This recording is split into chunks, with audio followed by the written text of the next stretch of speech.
Welcome, everyone.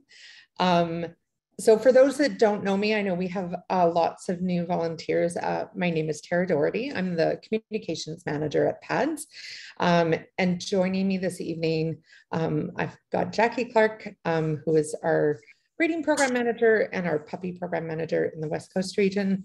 And I know I also saw Susie somewhere around here. She's right in the middle of my screen now. So Susie, you have to say something so your face shows up. So just putting her on the spot. So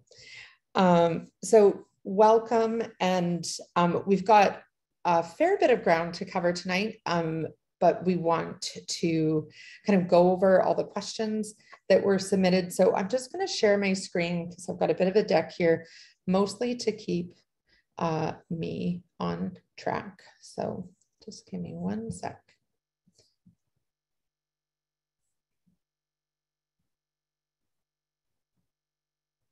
Okay.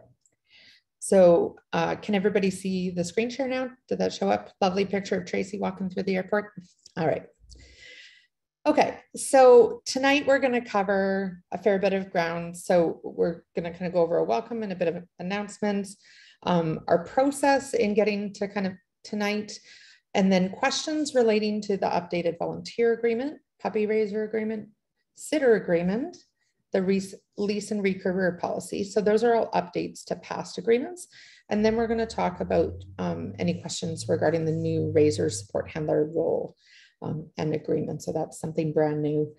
And then we're going to take a bit of a 5-minute break because in the West Coast region, there was several other documents, well, not several, 2 other documents that were circulated that talked about how we're updating our sitting process and also co-raising policy, which is addressing kind of a process that has existed in the West Coast region that doesn't really apply to the other regions in the same way. So anyone, of course, is welcome to stay on for the whole call, but if anybody wants to sign off at that 5-minute break, if you're from the Okanagan or Calgary, you are more than welcome to do so. All right. So with that, part of our announcements this evening was we wanted to introduce some new members of our team, and I don't know if they are here, but if they want to like hit the raise hand function, do that, and I'll just spotlight you for a second. But we have 4 new members of our team. So Chelsea has joined us in the puppy program in the West Coast region as an assistant trainer. Is that what it is, Jackie? Yeah, right? A trainer's assistant. Trainer's assistant. With Heather Cochran, she'll be working her way through towards becoming a full trainer. Full trainer through our puppy program, apprenticeship program. So, and then Krista Beach, who many of you will recognize, who has been around with PAD since 1999 and has joined our staff. We're super excited. Oh, there's Krista. Let me see if I can spotlight her for a second. And then so she's had, I don't know, 15, 16, I don't know how many litters in her house, but she has joined us as an administrative assistant in the puppy program in the West Coast region. Juniper, I don't know if Juniper is on tonight, has joined us in Burnaby on the campus as our kennel coordinator. So she stepped in where Jessica Sculthorpe left off. So we're super excited to have them. And then LJ, Laura Jane, is our brand new instructor's assistant in the advanced training program in Burnaby. So 3 brand new faces, 1 familiar face in a new role. So welcome to the new members of the team. Next, we want to say thank you. So there were a lot of people that are probably on this call that were involved in the process of getting us to this evening.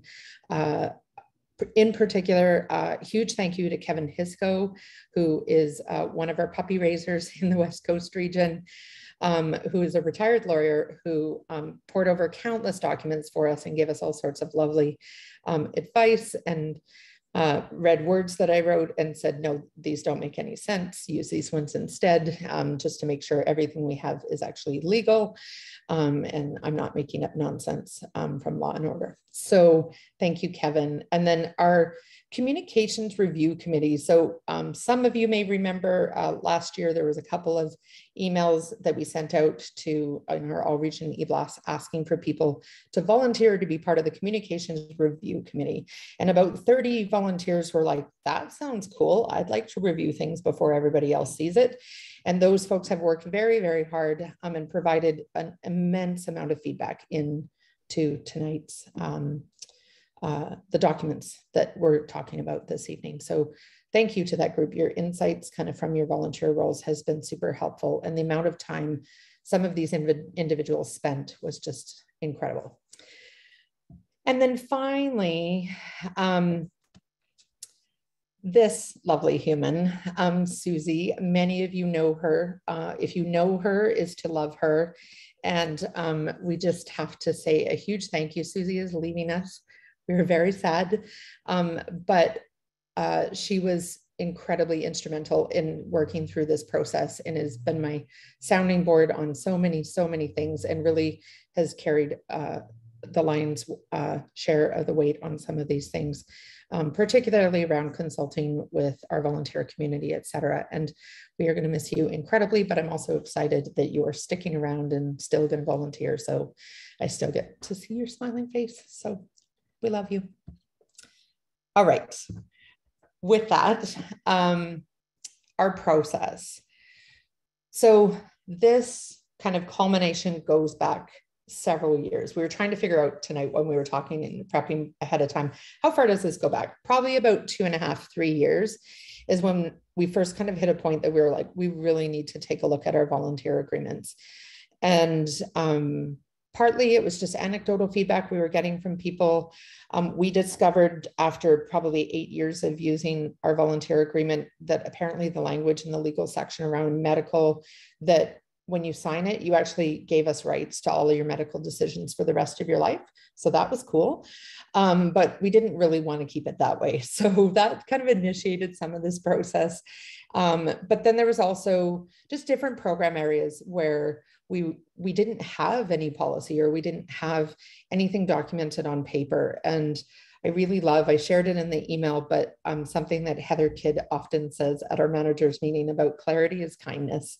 And I love that so much. And so trying to put stuff to paper so that there is clarity, so that our volunteers know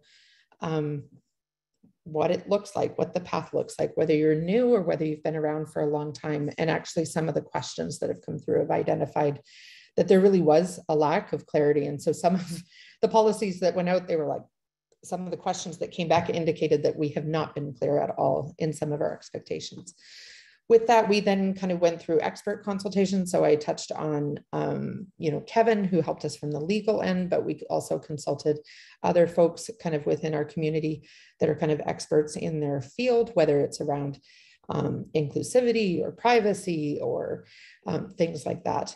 We consulted with other schools. We got copies of agreements from other schools to see how they tackled certain issues. Then we went into a period where we consulted with some of our volunteers. We consulted with our staff. So all the managers kind of discussed some of these agreements policies with their teams and got input there. There were many drafts. So there's only one draft circle here, but there's many versions of drafts and many reviews and revisions. So in that review cycle, in those review cycles, they were reviewed by our managers, they were reviewed by some of our staff, by the Volunteer Communications Review Committee, and a ton of input was then consolidated. We went back and had to make a whole bunch more decisions. And then we came up with kind of the final documents. Now, what I want to emphasize is even thanks to the questions that have come in so far, there's going to be a few more tweaks because there's been a few areas identified where we've still left some ambiguity or lack of clarity, or we didn't give people options that they needed. So we'll get into that as we talk about each individual agreement. Have I missed anything, Jackie? Okay. I just wanted to say, we've kind of largely focused on the agreements in this discussion, but that probably around the same time, at least 2 years ago, we started hearing from the puppy raising community that, there's 250 puppy sitters on the list in the West Coast region, and yet we cannot find a puppy sitter when we need it. And so, you know, some of these policies have been ready a little bit longer, and yet the decision was made to kind of present them all together because so many of the details dovetail in with one another. So, you know, Tara's explanation focused a bit more on the volunteer agreement side of things, but it's a very deliberate, it's been a very deliberate process over the past 2 years of kind of revising a whole bunch of different areas and then kind of presenting them together because they do dovetail into one another. And that's a really good point. We actually had a weird technical glitch. So some of you may have even seen very briefly back in March, some of the new documents that were not finalized as we were loading them to Hydrant, because they just weirdly appeared there. They weren't supposed to. They were still in draft. But some of these documents were essentially done in March. But as Jackie said, as we started working through some of the new documents, we realized, well, if we change this, we have to go back and change that, and they all kind of interconnect. And so we kind of held off until we felt like we had everything in alignment. So, and that's a really good point. So as I'm talking about this whole process, this process is applied to kind of every piece of this, from the policies to the agreements, to the new job descriptions that are on the PADS website for volunteers. So new volunteers coming into our program to have a little bit more clear expectations from the get-go, so that people aren't feeling like they're coming in and then are surprised by the responsibilities, for example. So any questions so far about the process?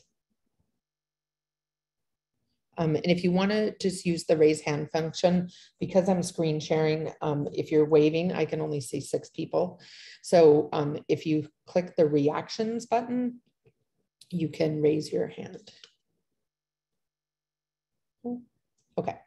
Or you can just unmute yourself and talk. But with that, I will move to the next one. So general questions. So some of the questions didn't really fall under any one agreement, or at least how they were written didn't come in that way. So when does all this come into effect, and how do we sign, etc.? So in the coming week, we will be sending out links. So all of these agreements now will be online, so you can fill them out electronically. It will email you a copy. It will email PADS a copy. But everything comes into effect January 1st. So for most of you, you already have signed agreements on file that you signed when you started volunteering. We are going to require everybody to sign new agreements. So if you're a volunteer, then you will sign a volunteer agreement. And then depending what role that you have, you will either also sign a puppy raiser agreement or a sitter agreement. And the sitter agreement is now universal. So it doesn't matter whether you're a sitter in the advanced training program or the puppy program. We've kind of worded it so it applies to both. So, and then the only exception to that is our breeder caretaker agreements were refreshed very recently. And so those are still kind of in effect, the ones that have been signed. So you don't need to re-sign your breeder caretaker agreement unless somehow we've missed you and you have a breeding dog and haven't signed one. Please talk to Jackie, but that one's not kind of in here. So will someone be assigned to track the agreements when someone— They are. They are, yes. Assigned to track the agreements when someone rolls changes, etc. Yes, absolutely. So because this is all coming in electronically, the beautiful part is, one, it all comes into our system through electronic means. So they're all kind of archived there in the database. But then also when someone's role changes, that will also trigger changes into what we call the volunteer skill set area, which we would go in and kind of uncheck puppy raiser and check off puppy sitter. If, for example, you finish raising and decide that you're going to sit for a while, that would change. And then as soon as you submit a new puppy raising agreement, when you're assigned a new puppy, then the same process will happen and that will get updated. What kind of consultation happened in the setting of these new agreements and policies? So I'm going to let Jackie jump in here at any point, but there's been a lot of different ways that we've consulted with our community on this. So we, about 3 years ago, we created a volunteer feedback form on the Hydrant. And we're actually quite thrilled how many people have used that to send feedback, concerns, compliments, like all sorts of things have come through there. I would say we get a submission, I would say at least once a week with feedback from our community. So that was part of our efforts to ensure that there was a channel that people could communicate concerns to us. We also, obviously, our puppy program staff see a lot of you every single week. They hear things from you. They loop those things back, whether it's through Heather or through Jackie. In the West Coast region, we have our community coaches that met with Suzie, and we got some wonderful feedback and insight from those folks. And so, and then certainly the consultation processes, we started to go through reviews. We involved that volunteer communications team that reviewed and provided feedback. And then for individual areas, so some of the new process procedures, we actually went out and talked to people. So we talked to co-raisers, we talked to sitters, we talked to raisers about some of, you know, if we were kind of wrestling with how to word something or how to address something or what some of their concerns were. We talked to some of those folks. Now, certainly with, I don't know how many people we have online now, 147 people out of currently our volunteer e-blast goes out to over 800 people when we send an all region e-blast. Certainly we didn't consult with everyone, but we do feel like we got really well-rounded feedback from all regions and all different volunteer areas. So did I miss anything, Jackie? No, I think, you know, most of the specifics I'm going to discuss come up kind of in subsequent slides. The one thing I did want to say is kind of prior to COVID, we had been really heavily involved in strategic planning with our board of directors. And then when COVID struck and kind of everything had to be reimagined, that really took a back burner. But probably for the past 8 months or so, more the board of directors, I'd say, than the staff, but certainly the management team consulted at various points. Our teams consulted with us at various points. We've been back involved in strategic planning, and now each of the departments are starting to move to the operations planning point of view. So that has really provided a lot of clarity too, as we assess the roles within PADS, as we assess you know, our ultimate goal of delivering quality dogs to clients and being able to support those partnerships. You know, we have been, you know, kind of tasked with reimagining and reevaluating how each of the different areas of the programs kind of fit into that ultimate goal. And so, you know, when Tara says that we've consulted with the staff and we've consulted with, you know, the board members and whatnot, part of that has also been, you know, with the goal in mind of this is how many clients we want to serve a year. This is how many clients and dog teams that means we're going to be supporting on an annual basis. You know, all of that has also fed into the decisions that we've made with the policies that are getting rolled out. And I think just piggybacking on that, building some of the areas where, like, one of the big things for us from an organizational standpoint is kind of leading into that strat plan and capital campaign and all those kinds of things that we're looking forward to, is also financially getting ourselves in a place where we are as bright and shiny as a penny for donors that are looking at how we operate. And one of those things is keeping our administration costs as low as possible. And so some of this as well has been looking at, you know, where is there inefficiency? Where is there disconnect? Where is something not happening in a way that is very fluid? And so there's a lot of this, even just putting some of these things online. So, you know, we're not having to collect up, you know, hundreds of agreements and go through paper files. We can literally, with the click of a mouse, find whether or not somebody signed it and take a look at it, and it's all filed electronically now. So some of that is just trying to kind of create those efficiencies for our administration to kind of keep those costs as low as possible. So as much funding as possible goes into our program areas. So, okay. So hopefully that answers.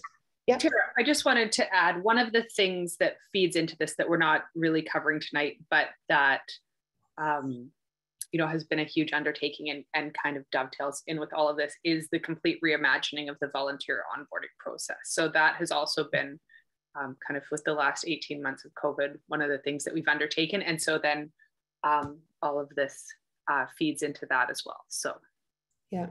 And so Yeah, so Suzie worked really, really heavily on that. And I know it's something now that kind of even within the other regions, everybody's kind of funneling into that same electronic system where it's kind of being stepped through. So that's super exciting too, because we can kind of see how many people are in the queue in the hopper. Whereas before their applications used to be in page protectors and binders.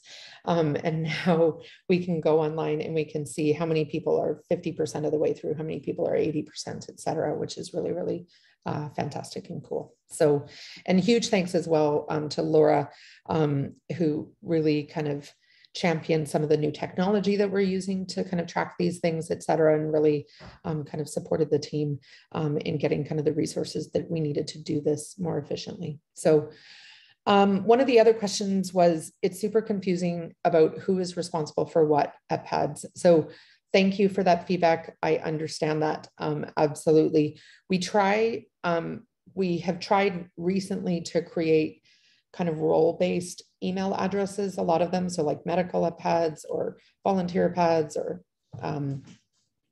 communications at PADS, et cetera.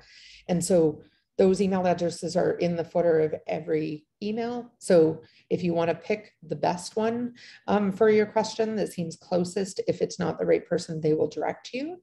But we are also in the process of building out kind of an area on the hydrant that kind of talks about who all the staff are and what their role is and what they're responsible for. That will hopefully make things a little more clear for our volunteers. But those role-based emails are really nice because if someone is away or someone's on holidays, with a lot of them, they're still being monitored by another member of the team. So you're not going to go unanswered when we go off for a well-deserved break. Okay. So without further ado, the volunteer agreement. So this is the primary agreement, and it actually used to be 4 different documents, I believe. And so we combined them all together. And what we realized with one of the questions is that it made it a little bit tricky because in the past, our photo release agreement, you could just opt not to sign that one and still sign the rest of the agreements. And so we've actually, this is a change that we're making in response to this question, is that we're going to change the wording slightly, and we're going to give you the option to opt in or opt out of the photo and video release. But with that comes a level of responsibility for you as an individual. If you are at a PADS event or you're out hiking in the forest with another raiser and they're taking photographs of you and your dog, you also have a responsibility to say to anybody taking your picture, either please don't take my picture or please don't post my picture anywhere. Because I know, at least within our West Coast region, there's a lot of sharing of photographs within our volunteer group. And we actually have a rule on our volunteer group. If the photo gets shared there, it's free for the taking for PADS to use in our materials, et cetera. And just speaking back to what I said before about keeping our administration costs low, I've had feedback before from people saying, hey, I noticed you used this picture of me. It would have been really nice if you had asked before you did that. And so to give you a sense of what that looks like, we put 8 documents to bed in November that were published for marketing, et cetera. And in those, there was over 200 images used. And if I had to go and figure out every person that was in every photo, now all of these photos have been provided to PADS in most cases by professional, some of our volunteer photographers, professional photographers. But if you can imagine how much time that would take if we had to go through and ask permission on every individual photo for every publication, that's the reason behind having the photo and video released, is just so that we don't spend, hundreds of hours a year tracking down permissions for every photo use. So, but we certainly do have volunteers within our community that have privacy concerns. They work in law enforcement, et cetera. And we're very, very mindful of that. And if you ever have a concern very specific like that, or you don't want your name published online or anything like that around, like on our puppy profiles, just pop a note to communications at PADS, and we will flag your account as well in our database to put a note there that name should never be published online, et cetera, et cetera. So we do have processes for that, and you can request that. Consent to medical treatment. Is this just for PADS events? Yes, it is. So if you are at a PADS event or a puppy class or something like that, and you get injured and you're unable to give consent to medical care yourself, say you're unconscious, this is giving us permission to save your life. So it no longer allows us to make your medical decisions for the rest of your life, which I'm really excited about. I don't want that responsibility. But yeah, just for clarity, that is just at PADS events or where it is something organized by PADS. It does not apply if you're out in the forest hiking with other volunteers. It's just something that is kind of organized, sanctioned by PADS. There's a lot of info regarding what is expected of volunteers and and the question was, what can volunteers expect from PADS? And so if you read through the agreements, and I'm going to format them slightly differently so it's very clear what PADS is committing to versus what we're asking of our volunteers. But in the volunteer agreement, as an example, there's an inclusivity commitment that starts with PADS is committed to, and you will be given opportunity to volunteer, et cetera, regardless of X, Y, Z. So in a lot of those clauses, we make commitments to you at the same time that we're asking you to commit to the same kind of back to PADS. When you dig into further into the sitter and raiser agreements, you will see sections in there around, for example, medical care. So what does PADS cover? What does PADS not cover? And so that is our commitment to you that we're going to cover spays and neuters and general medical care and health clearances and microchips and all those kinds of things. And then the flip side of it is, we ask our volunteers to provide, toys and treats and flea and tick medication and things like that. So it delineates it kind of within the individual clauses. And I think as well, one other document that's in the works right now is a volunteer handbook, which I'm really excited about. It's nearing completion. It's the one last thing I'm hoping to have done before the end of the year. And in there's a section around kind of our commitment to our volunteers. And so hopefully that will also add some clarity for all of you around that piece of things. But I think that was also a really good question, because we absolutely have a commitment to each and every one of you in terms of support and training and all those kinds of things. So if you dig a little deeper into some of the agreements, it talks about, PADS is committed to providing instruction and support and all those kinds of things. So, all right. With that, any questions about the volunteer agreement, or Jackie, do you have anything to add? If you have questions, you can throw them in the chat, or you can also just raise your hand or unmute yourself if you have additional questions. Or anything that I said that perhaps was not clear. Okay. All right, Jackie, do you want to take this one? Puppy raising agreement? Sure. Okay, so for questions for the puppy raising agreement, temporary care, can we leave the dog with a non-PADS person? So if there is a medical emergency with you at some point, or a family emergency with you, and you have to leave and you cannot get the dog to a PADS person, you can leave the dog with a non-PADS person. You need to contact PADS, or they need to contact PADS right away. And if it's after hours, that can be on the emergency cell phone. And we will then make arrangements to come and retrieve the dog. So for instance, in the past, I've had a volunteer call to tell me that they have to take a family member to the emergency room, and they have left the dog in the kennel in the garage, and the back door to the garage is unlocked. And so I can go and get the dog. So, in those isolated cases, yes, you can leave the dog with a non-PADS person. Just in terms of, I'm going out for dinner and like to leave the dog with my mother-in-law. In those cases, it's a no. And part of the reason is to protect you and to protect the people that you're leaving the dog with, because, if something were to happen, they have not signed an agreement with PADS. And so then my understanding is it becomes a little bit more blurry in terms of where responsibility lies there. So, to kind of protect everyone, PADS person, except in an emergency, we will get a little bit later to the support handler role. And so that will hopefully help address the rest of that question. Accidents versus fault. How is this determined for extraordinary veterinary care? Fault tends to be something where there was negligence involved. I let my dog run off leash in the streets around my home and they got hit by a car and it was not a designated off leash area, that would be kind of an example of being at fault. Or, sometimes we have dogs that get hospitalized over and over for the same thing that is a management issue. And so, that potentially would be an issue where there's fault. Flea and tick control, why is this not covered and why is the type left to the volunteer? So the reason it isn't covered is that it is a personal decision whether or not a dog is on flea or tick control. We kind of all have different tolerances for the risk associated with that. With fleas, it's an inconvenience, but it is not like vaccines where there is a real disease risk. And so, personally, in my case, I tend to not have my dogs on flea and tick medications. Other people, for their lifestyle, it works better to have their dogs on flea and tick medications.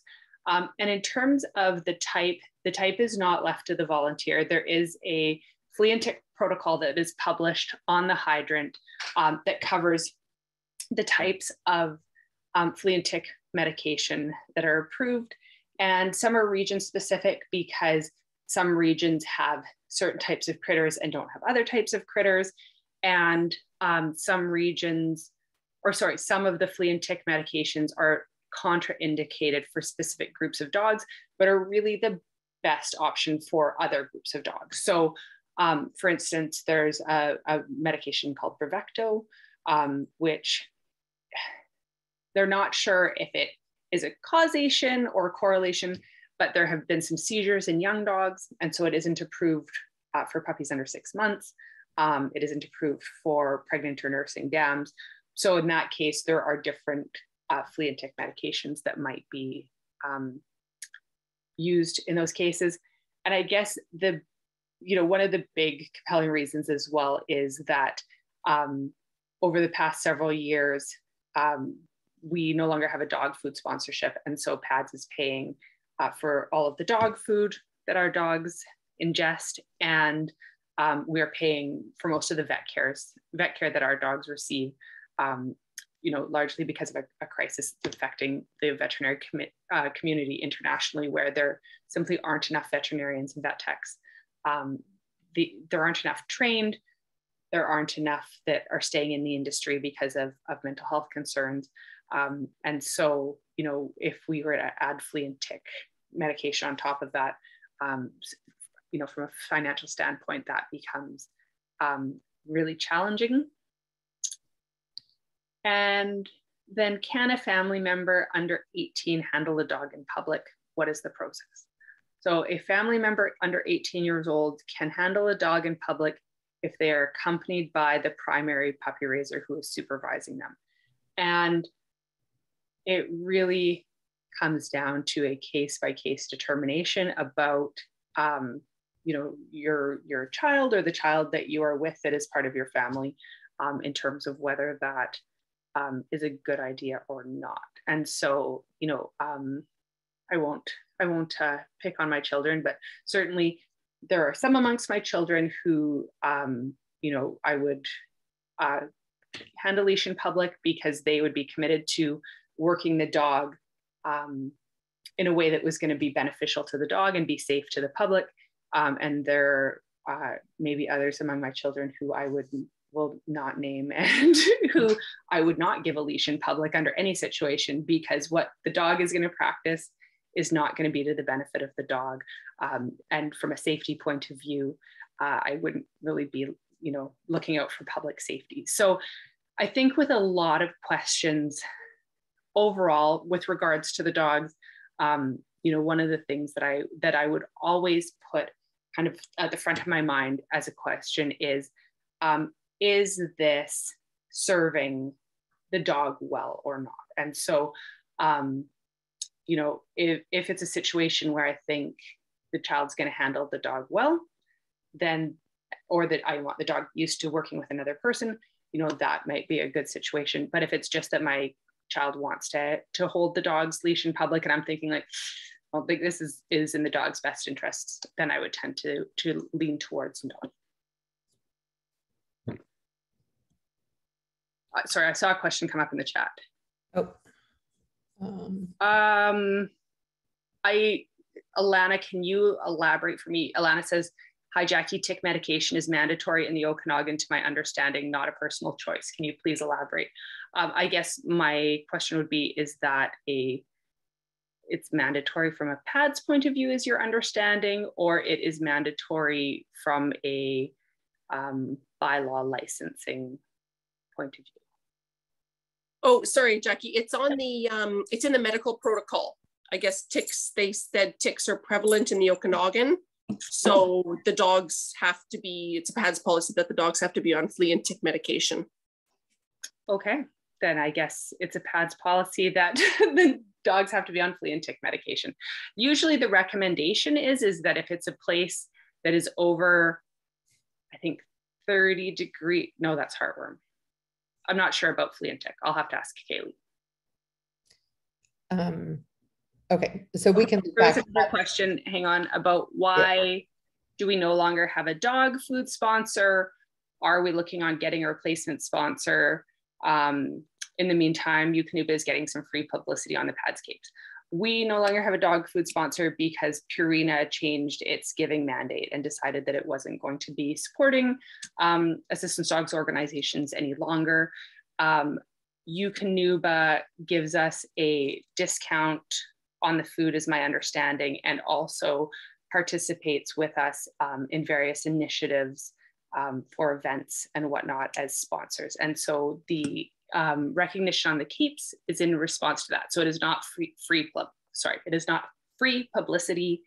And in terms of getting a replacement sponsor, we are not looking at getting a replacement sponsor. I tend to be really talky, and so I'm trying to condense it down.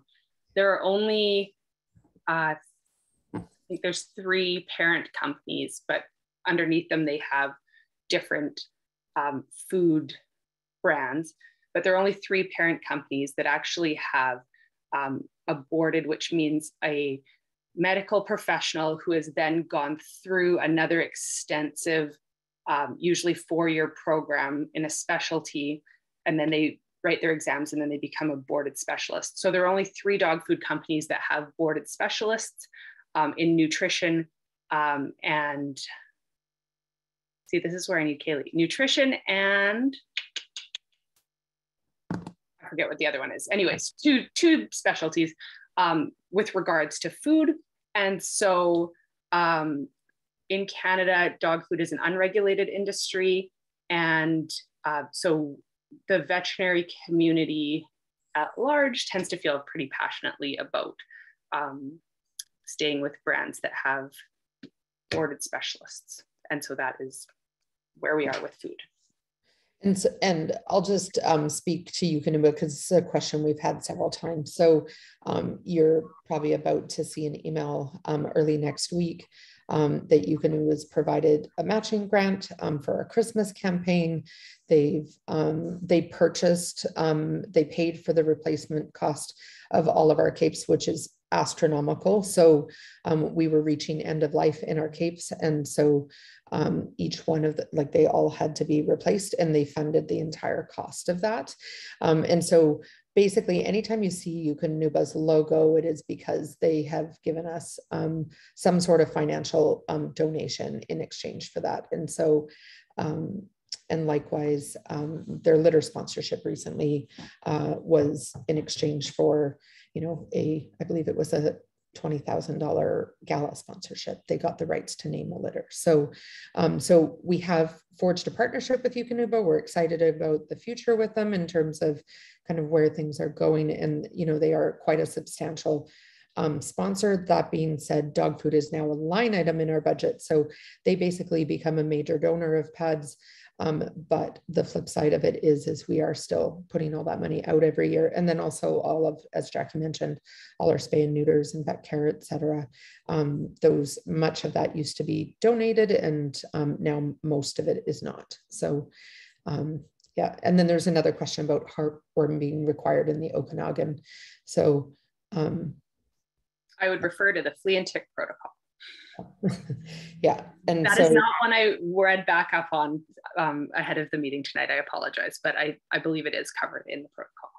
And just for some context too, you know, and I know some of the faces that are on the call have been around for a long time, but 15 years ago when I started as a volunteer with PADS, volunteers were responsible for the first $1,000 of vet care in exchange for a tax receipt. Like that was part of your puppy raising agreement. And then we moved to all the spays and neuters were sponsored and the vaccinations then were sponsored. And, you know, and so over time, we've taken on more and more of things. And this is obviously a piece that still is because it doesn't apply necessarily to everyone, that it still is kind of within the volunteers area. And certainly we try to take on as much as we can. And I know that Kaylee has tried several times to secure sponsorship for flea and tick medication, unfortunately unsuccessfully, but that is certainly something that we will continue to pursue. So, you know, our hope is wherever possible to take the burden off of volunteers. So, okay, any other questions on the puppy raiser agreement or the answers that we just gave? Did we get everyone? Oh, so Penny asked for family members under 18, if they're responsible and attend weekly puppy classes and training and going to be handing a dog in public under supervision, do they need a BC service dog trainer card? And can they get one? No. So our service dog trainer cards, you have to be 18, I believe, to get one of those.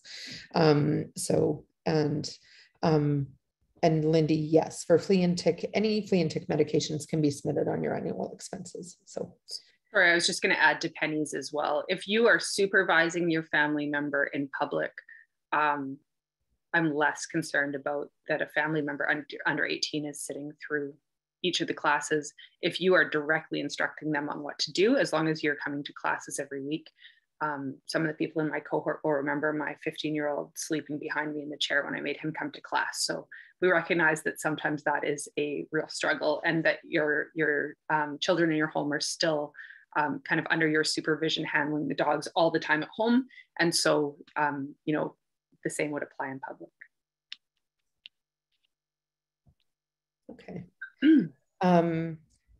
So this was just a comment about kind of midstream starter. And so this was the terminology in the question: midstream starters, finishers. So people that take on a puppy for 4 to 6 months, either to start them and hand them off.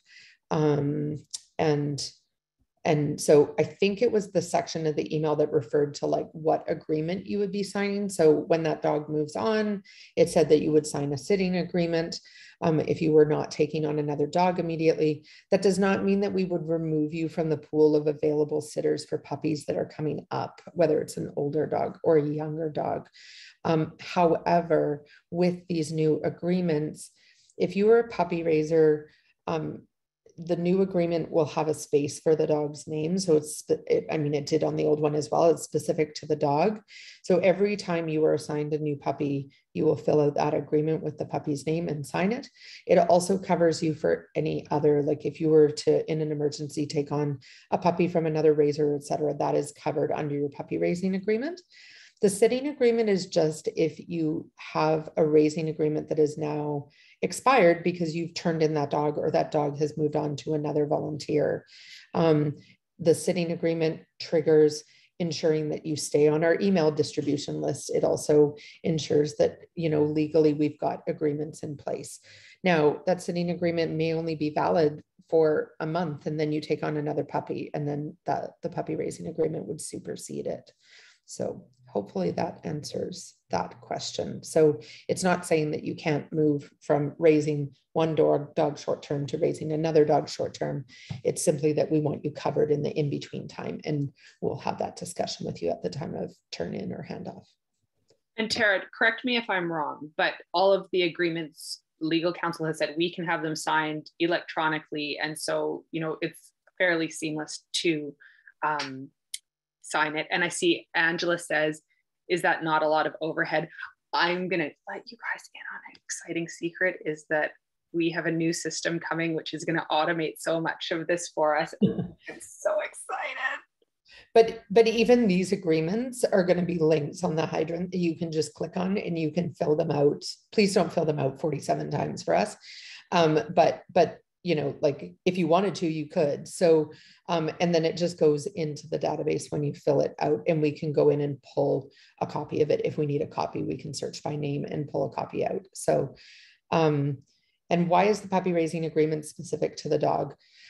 So this goes back, and maybe Jackie can speak to this a little bit, to our ADI partnership around other schools, for example, that had no agreements or more or less concrete agreements, and where basically because of how the laws around dogs work, volunteers wound up taking ownership of dogs because the agreements didn't hold up, or the lack of agreements didn't hold up. And so we've kind of made a commitment to ADI that our agreements are going to be in good form, so that especially as we trade dogs with ABC between schools. So in one of these situations, it was a dog that we bred that went to another school and then basically just disappeared out of the system because the volunteer or the agreements were not as robust as they should have been. And so by putting the dog's name on there is really clarifying that the ownership of that specific dog does not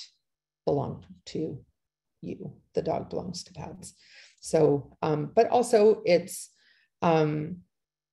the second piece of that is because we are asking our volunteers to make a commitment to that dog. And also because what's happened historically with our agreements, and there are many of you on this call that probably have not signed a puppy raising agreement. I know I haven't in probably 10 years because I signed one for the first, well, 15 years, the first puppy I raised, and I don't think I ever signed another one. And so with this, it's realizing that agreements get out of date and they're not valid. And some of the questions that came through that really surprised us of what people were looking at on the last copy of an agreement they had was horrifically out of date. So it's just a checkpoint for us to ensure that everybody has an up-to-date agreement signed. So the oldest that it would be is 18 months old. And because you guys can click on the link and sign it, and it will email you a copy and email us a copy, then it's not a lot of overhead or administration for us to kind of handle it. Hopefully that answers the question. Can the same signed sitter agreement? So sitter agreements are now valid for 1 year from the date of signing. And so no, you do not need to sign a new agreement every time, but once a year you will be asked to re-sign. And we'll typically now be doing that in January, sending out an email to sitters saying, can you please sign a new agreement each January? Okay. Yep, Jackie. I can't remember if we get to puppy sitting agreements separately or if we're not. It's next. Okay, so I will leave. Well, almost next. There's one more screen of questions. Some of this is just clarity. So comment regarding website job descriptions in the matrix. There's no mention anywhere that new raisers are sometimes matched with older dogs. How does that affect the agreement? It indicates commitment as 8 weeks to turn in, but should it also state minimum time commitment? So yes, thank you for that comment. It absolutely should state a minimum time commitment.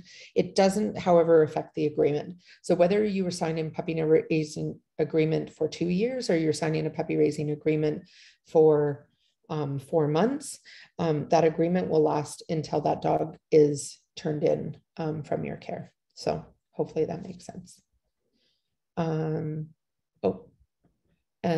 So Lurleen, we're going to get to the sitting agreements next. So hopefully that will answer your questions about the requirements for advanced dog sitter. Advanced dog sitter, though, is still the same agreement now. So we have one agreement for sitters, but when you fill it out, it will ask you if you're signing it as a puppy program sitter or an advanced training program sitter. And then Jackie, do you want to take this one? Are the expectations different for dogs being started? So largely the expectations for dogs being started for other programs are identical as the dogs being started for PADS. You know, if you are being asked to sit a dog because we are waiting for transport, you know, we are very fortunate that we don't have to hold on to puppies until they're 4 months old anymore. The CDC has put Canada on kind of their safe countries list, their safe trading partners. And so usually we're looking for a couple days to a couple weeks while we wait for a flight to be available. So those dogs would be covered by a sitting agreement. If you, the one area that it would be different is if you are starting a dog for an international collaboration. So for instance, we have a couple dogs right now who are prospects to be sent to the breeding cooperative operating in Oceania. And so those dogs, they would not go until they're young adults because of import regulations in Australia. And so it would be the same raiser agreement, the same puppy program. The only thing that would be different is they require different veterinary treatments and different veterinary checks at various ages. And also with those exports that are potentially going to our kind of partnerships, is that we would disclose that at the beginning of puppy raising. And we do allow volunteers, if they're not comfortable raising a dog that has the potential to go overseas, that you do have the option of saying, I would rather raise a dog that is going to stay locally. But I know some of us, especially some of our staff, are really excited about the opportunity of raising a dog that might go on to Australia or to Europe to kind of spread our genetics into other programs and kind of repay the favor. So and then, oh, we missed a question from Cherie. The new raiser agreement indicates damages caused by a dog is the responsibility of the raiser. Has this changed? There was some inconsistency because the old raiser agreement did say that it was responsibility of the raiser, but this was something that someone identified when they were reviewing the various legal agreements. So the landlord and the employer letter said that PADS has liability insurance that will cover any damage caused by the dog. So the reality is we are not going to submit an insurance claim because the puppy ate your landlord's baseboards, because that is a management issue. So that damage caused by the dog is your responsibility. If you're not supervising a puppy and it chews your shoes, that, I'm sorry, is on you. And it always has been, but where there was inconsistency was those landlord and employer letters, which have also, they are currently sitting on my open Word document right now to update them. So they are actually reflecting accurate language. Now we do have liability insurance, but that would be to cover us in the case that we were sued because someone was injured by one of our dogs or an accident was caused by one of our dogs, etc. So hopefully that answers your question, Cherie. And I'm just scrolling to make sure I didn't miss any other questions. So Tiff is asking, if you are a raiser and sit, do you have to fill out both agreements or just does one trump the other? If you have a puppy raiser agreement, you do not need to fill out a sitter agreement as long as that puppy is still in your care. So if you are raising Mosley and then you take on, Freya while your parents go away, you don't have to sign a sitting agreement, you're covered. But if you have signed a sitting agreement and you start raising a dog, you need to fill out a raiser agreement. So the raising one does trump the sitting one, if that makes sense. Okay. And then Wendy said, essentially a dog that is being sat has a raiser already. I'm not sure what you mean, Wendy. So maybe you can, or maybe you were answering someone else's question. Okay. So I think that's it for the questions on the puppy raiser agreement. Before we move forward to the sitting agreement, are there any additional questions? And I know we've gone a little bit over, but I actually, when I looked at the number of questions for the other pieces in the second segment, I don't think they're going to take as long. So I think we're still kind of on track. No? Okay, so sitter agreement. Before we dive into the questions, I want to say for those of you in the West Coast region, there was also a change to sitting process document that was circulated, and we are going to cover that in the second segment. So these were just the questions that were agreement specific that we're going to kind of cover here. Okay. Okay, so with the requirements of 8 days a month, what happens if I go on vacation? So if you go on vacation, we're going to be taking an average over the year. So, 8 months out of the year, were you available to sit for 8 days a month? Or it may be that you say, I'm going on vacation for 5 months, lucky you. And so I'm going to sit a couple extra days, or I'm going to be available a couple extra days those months that I am here. We do still want volunteers to keep up with the training in order to keep their sitting current. And one of the reasons to have the sitting agreement signed yearly is it allows us to go through and determine that everyone is still meeting requirements in order to stay active as a sitter. We've had some raisers come forward and say, I found out that the sitter that I used hasn't attended any classes. And, so that's a concern. Or when we looked through kind of at our current requirements, which had been 1 class a month and just one sitting stint a month, we found that I think only about 40 sitters were meeting criteria consistently month after month. And so, we were experiencing raisers who couldn't find sitters. So this kind of covers us in terms of making sure that that is not the case. But yes, if you go on vacation, it is going to be more of an average over the year. If there are no sitting opportunities, you are committing that you're available to 8 days a month. And the reason that we put that in was very deliberate, because if there aren't sitting opportunities, we don't want sitters to be penalized. So we are endeavoring to put together a process where everybody will get the opportunity to sit. It may not be that you get 8 days a month, but everybody who volunteers to say, I'm available to sit in a month, we're really trying to make it so that those sitting opportunities will be spread out. People will have the opportunity to get experience. It won't be a case of, the same sitters being called on time and again, because it's a case of the staff knows them and they're they always say yes. We're really trying to ensure that we get, kind of a good opportunity for all sitters to have dogs. So no, you will not be removed as long as you are committing to being available. Okay, I'm just looking to see.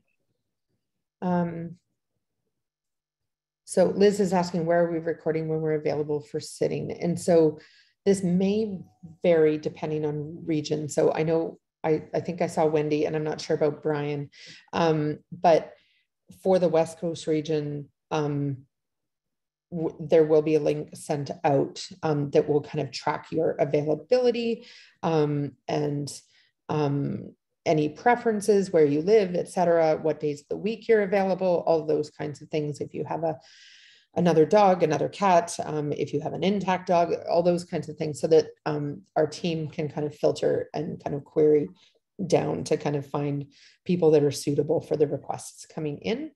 And so, and then the Razor Sitter page, Tiffany, to answer your question, is that with this new process that we were going to talk about in segment 2, is the Facebook page will no longer be used for sitting requests. So we don't have to boot anybody out. It can just be a happy social space where people can hang out and share pictures and communicate with each other. The only time you might see a sitter requests go up there, it would be posted by staff in an emergency if there was something really where we needed to kind of disseminate out very quickly, if somebody was kind of in crisis or whatever and we needed a dog picked up, for example. Facebook is a very quick way to get people that maybe don't check their email 40 times a day, but they might check their Facebook 40 times a day. So and then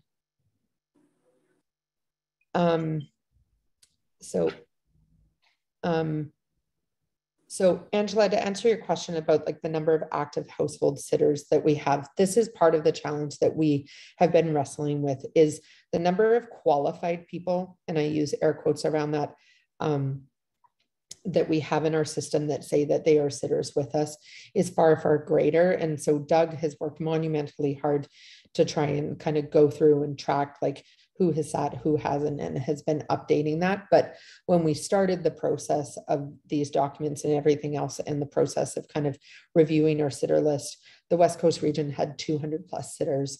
So, I don't anticipate a shortage. Jackie, what were those numbers earlier you told me? Because we recently opened our sitter applications again to new volunteers. And how many do we have in the queue?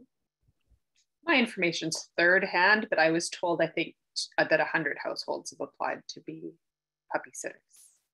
So not verified that information. We are closing that again. So because that's a lot of people to process. So we're going to work these people through and see kind of how many people get through and get qualified. So some of these questions, so West Coast region people, there's questions here that are very West Coast specific in terms of process. I'm going to ask you to hold those process questions until we get to that segment. So are there any other questions? Oh, yes. I think this is about sitting in 3-day in a row chunks. So we are requiring sitters moving forward if they are in the puppy program to be required. Puppy program or both programs? Jackie, was it both? 3 days at a time? So the advanced sitters are expected to be available Friday through Monday, regardless. Yeah. For the puppy sitters, it isn't that raisers can't request a sit for 1 day. We are trying to stay away from having sitters say, well, I'm available this Monday and then again on the Thursday and then again on a Tuesday. And so then it really limits the dogs that we can place with them. And so, it would be possible to say I was available for 8 days in a month, but how useful that's actually going to be to raisers who generally need sitters for more than a day is questionable. And so we want sitters to be available in at least 3-day increments so that we know, a lot of raisers are looking for a 3-day sit. And then of course there's a week and more than that, but the 3-day minimum is because of that. It's not that a raiser has to give the dog up for 3 days. It's just that we want there to be, some chunks of time that sitters are available. Okay. And then there's a really good question here about logging sitting. And so in the past, the onus was on the raisers to report sitting arrangements or that their dog was being sat. And while that made total sense because they are the person responsible for the dog, there was no intrinsic motivation for them. There is for the sitters, however, that want to stay qualified. And so what we have done is we've actually flipped that and asked that sitters report their sitting arrangements so that we ensure that it gets done, because those sitters will not remain qualified if there isn't a log of them being active. So,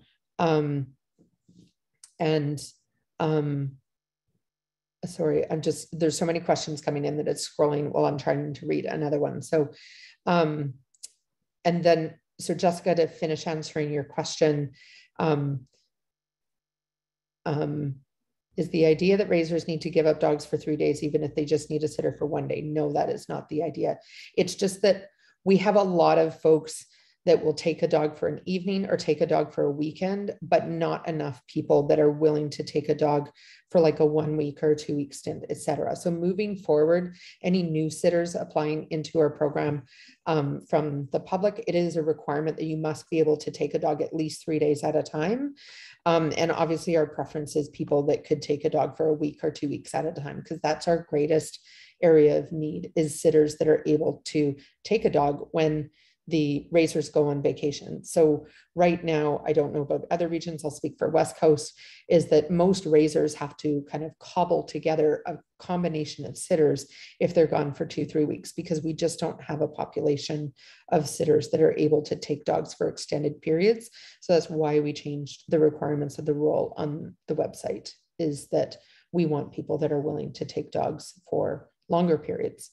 And so sometimes they need a sitter for a few hours. Is it the same process? I'm going to answer this in the second section for West Coast region. But no, if it's a couple of hours, you can make your own arrangements, but we'll get into that in more detail. There is a link on the hydrant for logging sitting hours. So it's just the puppy sitting report link on the forms page of the hydrant. And then is there a date in January? So the links will go out for signing the agreements in December. They will be due by January 1st. And then when we come back in January, anybody that has not signed agreements, we will be sending reminders, follow-ups, etc. One of the questions that did not come up, but we've discussed at length as a staff is what happens if somebody doesn't sign new agreements? And so they are required. So to continue volunteering, you do need to sign the new agreements. The old ones will no longer be valid. So, and then if you're, Jackie, do you want to take this one? If you're raising a dog that goes on to advanced training, is it possible to sign up to be their advanced sitter? It is not. And the reason it is not is severalfold, but one of the main reasons is, the dog has been with the puppy raiser for an extended period of time. And part of what we need to happen during advanced training is for that dog to make other bonds and to make a transition. And if we continue to put the dog back in with the puppy raiser, it makes that transition, as opposed to making the transition and moving on and starting to make new relationships, it's kind of potentially reopening that wound for the dog every weekend as they go home. And so advanced training, I don't have it in front of me, but I believe their commitment is to arrange for the raiser to have an opportunity to see the dog before it goes to placement, as long as it's in the region where the raiser is. And I guess one of the other reasons is in terms of, fairness to other raisers.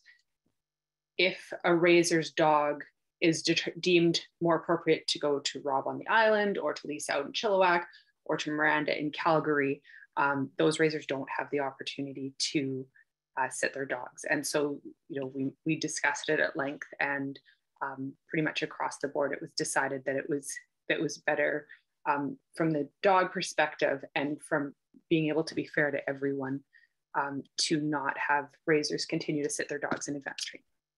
I think the other thing that I want to say to that is somebody that has raised a dog for 6 months and raised another dog for 18 months and raised another dog for 2 years, and then also gave up another dog after 4 years, is that it's also a way of us caring for our community. Because I know it's hard to imagine, if you've given up a dog after 2 years, that it can be harder than that, but it can. And the longer that dog stays with the volunteers, the stronger that bond is too. So it's also a way of caring for our volunteers and ensuring that, there is transitions and you're able to kind of go through those processes as well, in a way that is not absolutely traumatic and knocks you out for days. And so I know that's not true of everyone, but I'm speaking from my personal experience, that the longer I had my dogs, the harder it was to kind of hand that leash over. And so I think, we're really striving to get our turn-in ages down. And that is another piece of that puzzle, is really wanting to care for our volunteers. And please know, I'm not saying in that it is not hard at any point. It is always hard, but it does get harder the longer you have the dog. So, and it's also, I think, it can also be harder on the dog when they've had the same person for a really, really long time. So, okay. Sabrina, I'm going to push your question to the West Coast region segment. Cliff, I think I see your hand up. Do you have a question? You need to unmute yourself. Yes. Without getting into too much detail, does PADS have a plan for someone like me who is now dogless?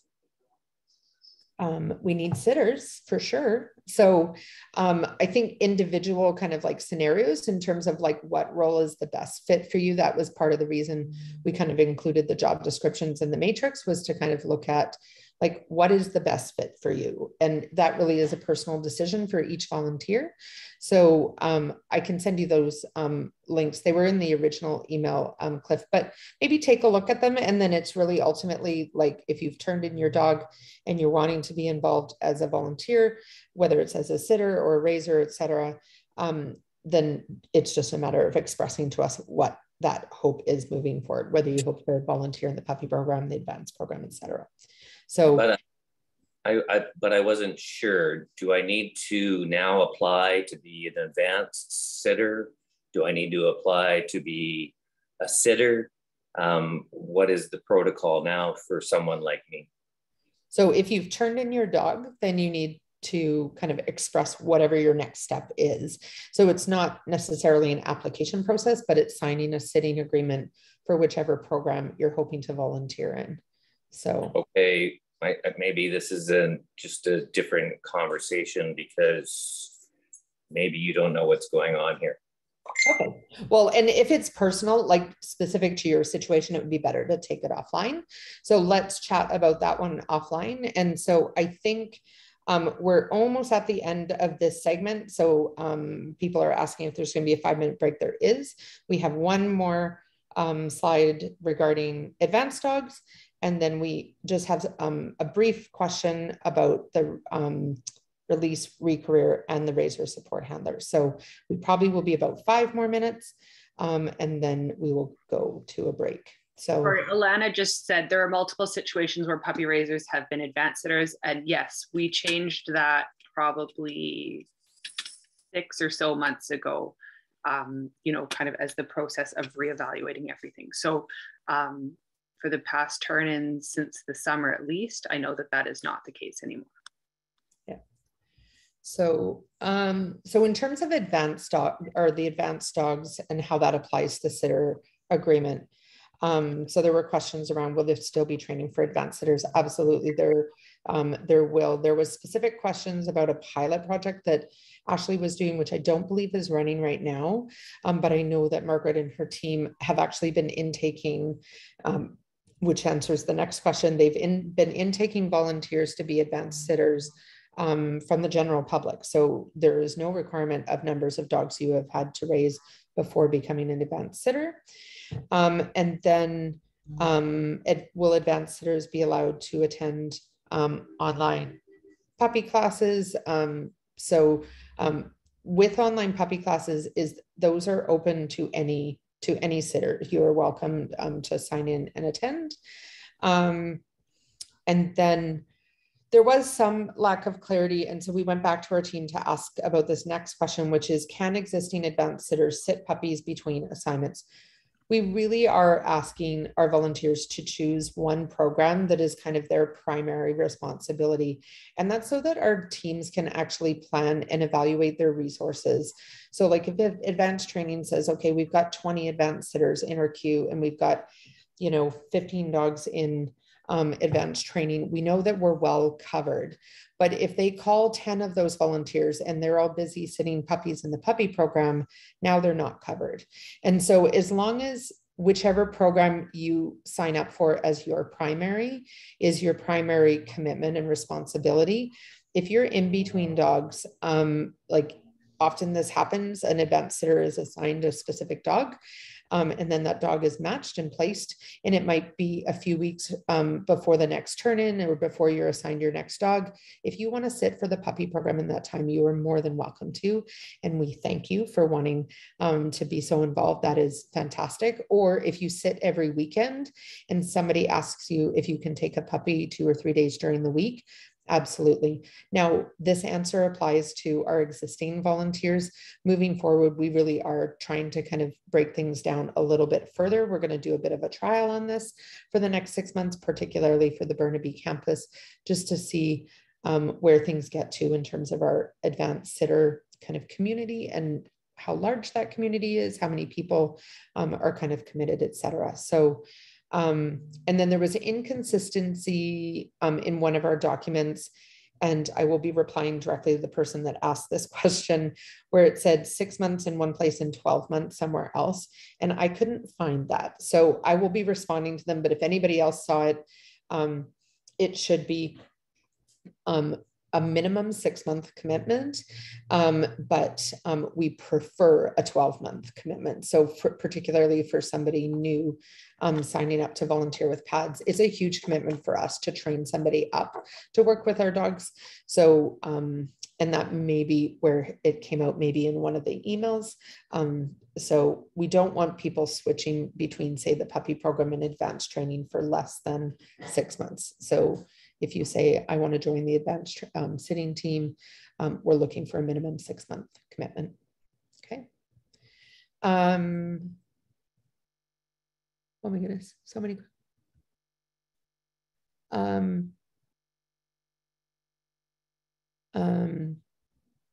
So we mentioned that we were going to talk about the co-raising policy that was developed, but it didn't pertain to Okanagan and Calgary.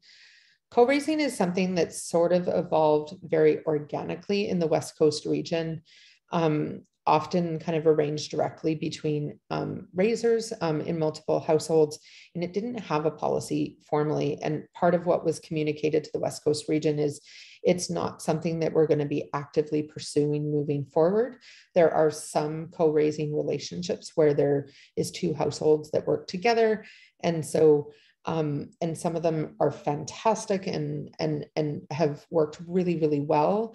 And so we'll be kind of honoring some of those existing relationships, but it's not something that we're kind of going to be actively pursuing moving forward. And for that reason, we're not rolling out that policy, et cetera, across all regions, because there's been a lot of reasons why it's also been not always super successful and not always in the best interest of the dog or the program. So if you want to hear more about that, you can stay for the second segment, but that's just to explain why it only applies to West Coast. And I just want to add in, Tara, when it isn't super successful, that is not us saying that is the volunteer's fault. Like, I want to be really clear about that. Like, yes, absolutely.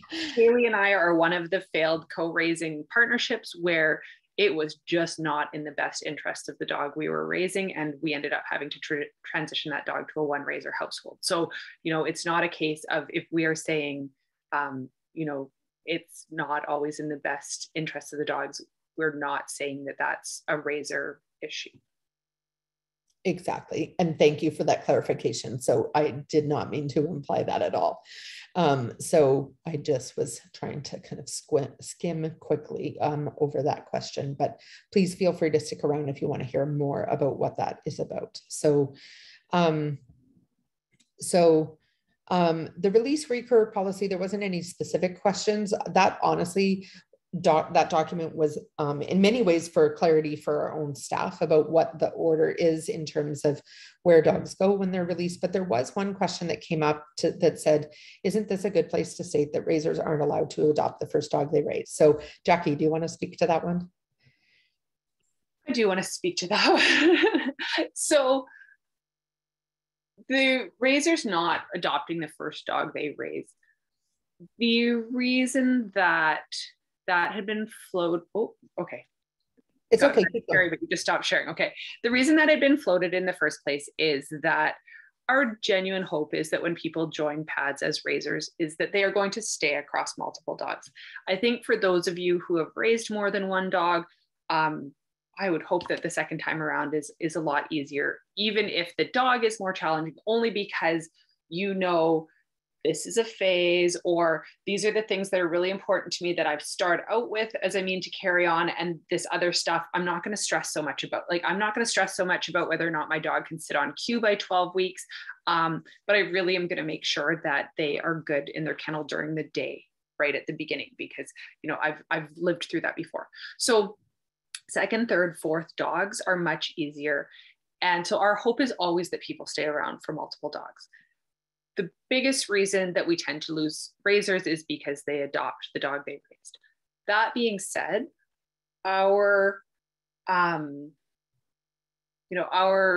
is never to punish people. And so if we say to raisers, you've put 2 years of heart and soul into this dog and it's being released and you can't adopt it, but somebody who's coming off the street as an adopter and is never going to be involved with PADS again, they're going to leave with the dog and that's going to be the end of it, is entitled to this dog rather than you. That is not a policy that we can stand behind. And so, the original intention had been, let's use it as a way to encourage raisers to stay longer. And, what we realized over time is that what it inadvertently ended up doing is disqualifying raisers from raising dogs and possibly, qualifying people who have had nothing to do with PADS and will continue to have nothing to do with PADS once they get a dog. So we have not put that policy in there. It is always our hope that you will continue to raise. And, if it happens that you are given the option to adopt the dog you raised and you do adopt them, our hope is still that you raise again.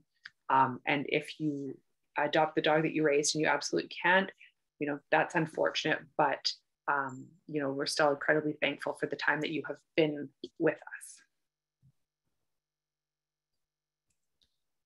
Excellent. Okay, so with that, everyone, you get a break.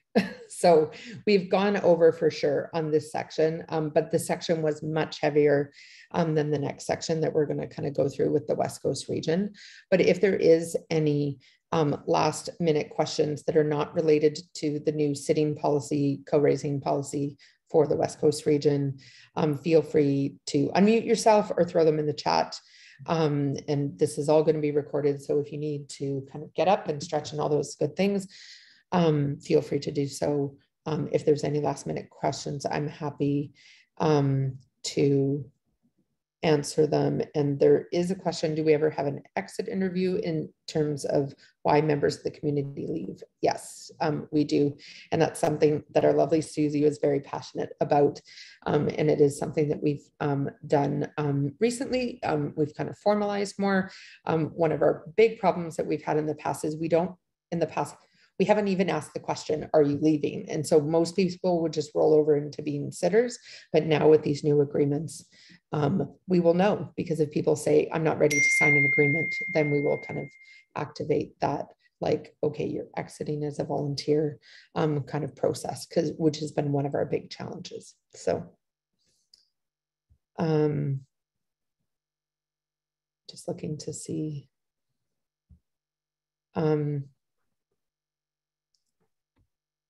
Hey, Tara, I just wanted to throw in there quick. Any folks from Calgary or the Okanagan, if they were not going to hang out the rest of the time, I can definitely answer questions tomorrow in Calgary for class, and then on Wednesday for the Okanagan crew. So thank you, Heather. That's awesome.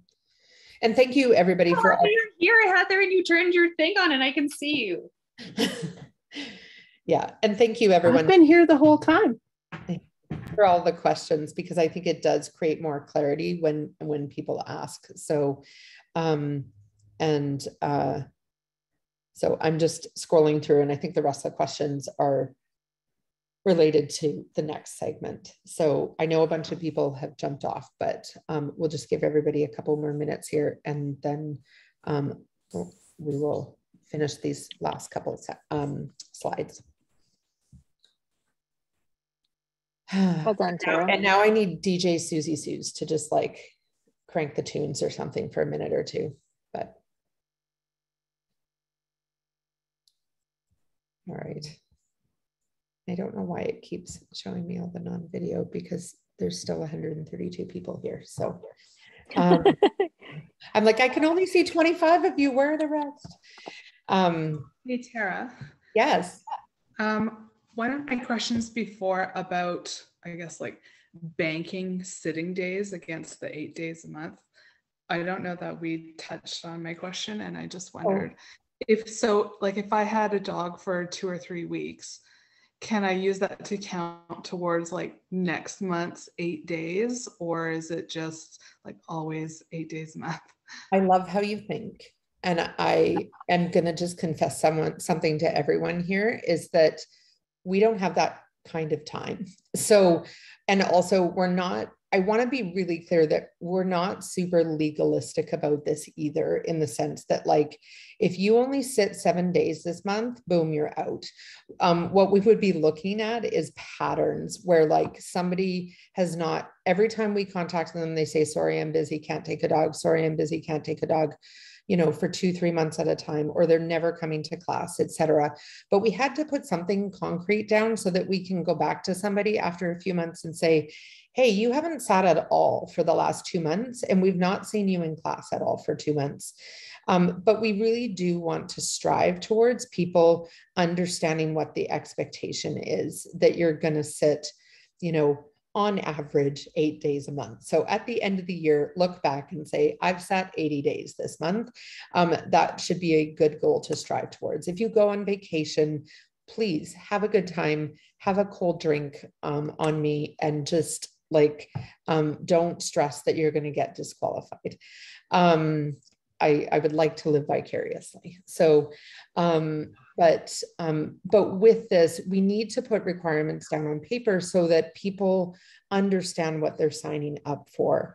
But I don't want anyone living in fear, or also like, if you've only been asked to sit for 2-day stints and you haven't sat 3 days in a stretch in a month, but you've sat like 15 days total, you know, you're good. Like, you're not going to get unchecked because you haven't done the 3 days a month or 3 days in a stretch. Does that make sense? Yep, that's super. Okay. I think part of being able as the sitter to log our own time will probably be helpful too, because I know that when I talked to Doug when I renewed my license, I think there was like a lot of sitters that, you know, they get busy doing raisers get busy doing other stuff, and then they don't mark it in that they used a sitter. And so I was like, oh, I have to show you all these things now to get my license back again. So yeah, that's cool. Yeah. And there was a question too about, somebody just texted me as well about 5 days in a row. Lurleen, I see you. And I can't find your question, but it was something about sitting during the day, not overnight. That also counts. You're still sitting a dog. So, yeah, with this, like, it's not that you have to sit for like 3 24-hour consecutive periods. If somebody only needs a sitter during the day, that still counts as sitting for that day. So, and again, we're trying to reduce our administration costs. So some of these things we quite frankly are not going to be tracking. And also when you fill out the sitter report, it doesn't ask you what time you picked up the dog, it asks you what day.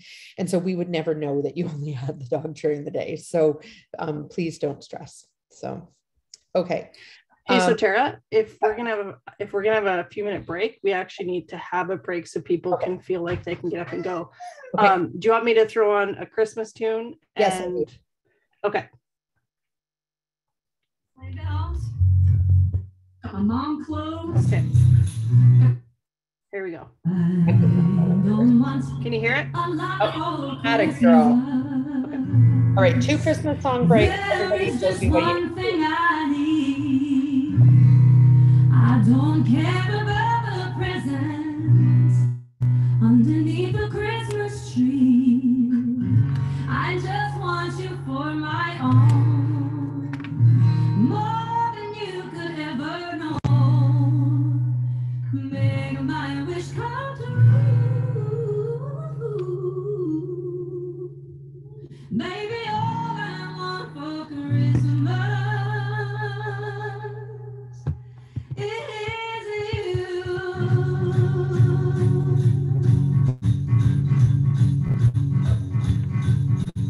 I don't want a lot for Christmas. There is just one thing I need. I also feel like there should be a Granny story right now, but that's good.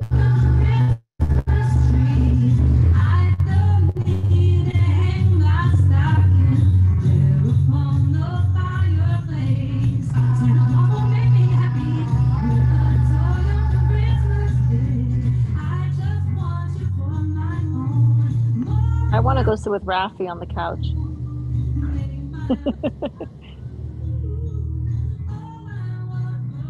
Just noticed that too. Rafi? Rafi, bring the puppies back. Oh, there, babies. I'm staring at Ron and Ruth. Guys, how many got there? I think we need to pin all the puppies up. I'm in withdrawal. The other ones are at the stand-up bar.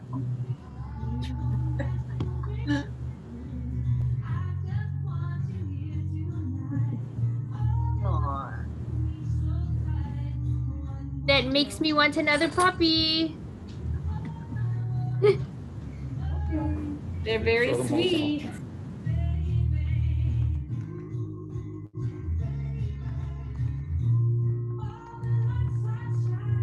Michelle, with the name of dogs after your name, I think you have quite a few already.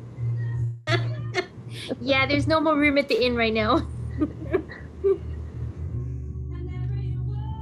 Do you have an older puppy right now, Michelle, or who do you have? Oh, I have Jess, who I'm raising right now. He's 8 months now. And then Kylie's over here, and she's got Yoki and Tilly with her. And then I have my 3 pet dogs too, so we're full. You're not really full. Well, not really, that's true. Full-ish.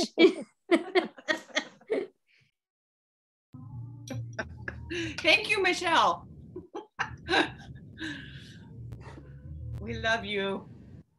She's just gonna take a whole litter one day. She'll just be like, I'll just take the whole litter. Raise I'm it all. totally cool with that. I would totally do that.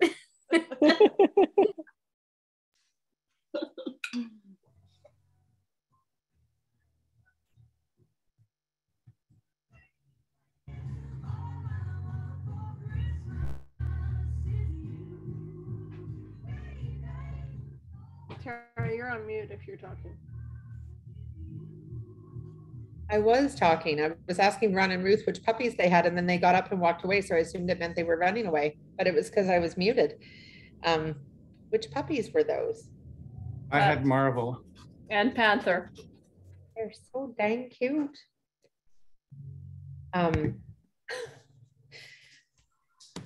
Kim, you can be victim services if you want, or I could change your name. Okay, Tara, do you want another song, or are we ready to go now? My husband's giving me a hard time. He's like, yeah, I can hear you having a party in there. I thought you were working. Awesome. Okay. I think we should start again so that we can get finished because it's getting late and we're over time a little bit here. So let's dive back in and kind of plow through this. Thank you everyone for your patience. The good news is there is not much more. Is my screen share happening? Yes, but it's rolling as individual slides as opposed to being in presenter mode. Oh, shoot. Okay, hang on one sec. I shared the wrong screen. There's 2 of them. There we go. All right. Now I can't see your faces, so I'm a little sad, but all right. So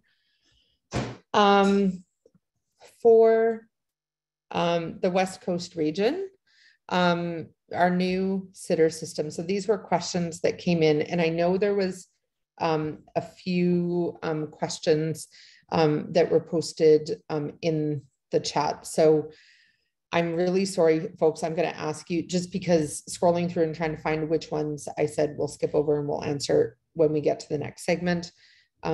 Unless Jackie, you want to scroll through and find them, but if you want to repost them, I'd really appreciate it. So Jackie, do you want to talk about kind of the overarching piece of this first? Like the philosophy behind the new sitter system? Or do you want? All right. So the philosophy behind the new sitter system is, one of the most common pieces of feedback we get from puppy raisers, and that we've gotten from puppy raisers over the past 2 years in the West Coast region, is that it's really difficult to find sitters, and that, despite the fact that, as Tara said, we had over 200 people listed as sitters, there were only a couple who were actively sitting. So, part of this revamp has been to ensure that we have adequate sitters to support our raisers, that sitters have the same level of training as raisers. Previous to this, sitters attended classes once a month was the requirement, but even with the onboarding process, when people were observing classes, they weren't observing a set series of classes. And so the knowledge that people got before sitting a dog was really patchy, which is absolutely on us. And so at the beginning of this year, we rolled out a new, I think it's called Puppy 101 course, but Katie or Susie can correct me if I'm mistaken on the name. But as part of the onboarding process for new raisers and now also new sitters and new advanced sitters is that we cover some of the basic stuff that they need to know, from how to handle your leash safely, to the types of things that dogs find reinforcing and how reinforcement drives what behaviors are likely to happen. And so there is, some theoretical knowledge that people gain before being onboarded. And then with the requirement of moving to have sitters attend classes weekly, we want our sitters to feel really qualified to handle dogs out of the cohorts. We want our raisers to feel really secure in handing a puppy over to a sitter, that the sitter has the tools to address the struggles that the puppy in training may be facing, or even just to handle, the normal day-to-day training and socialization for that puppy.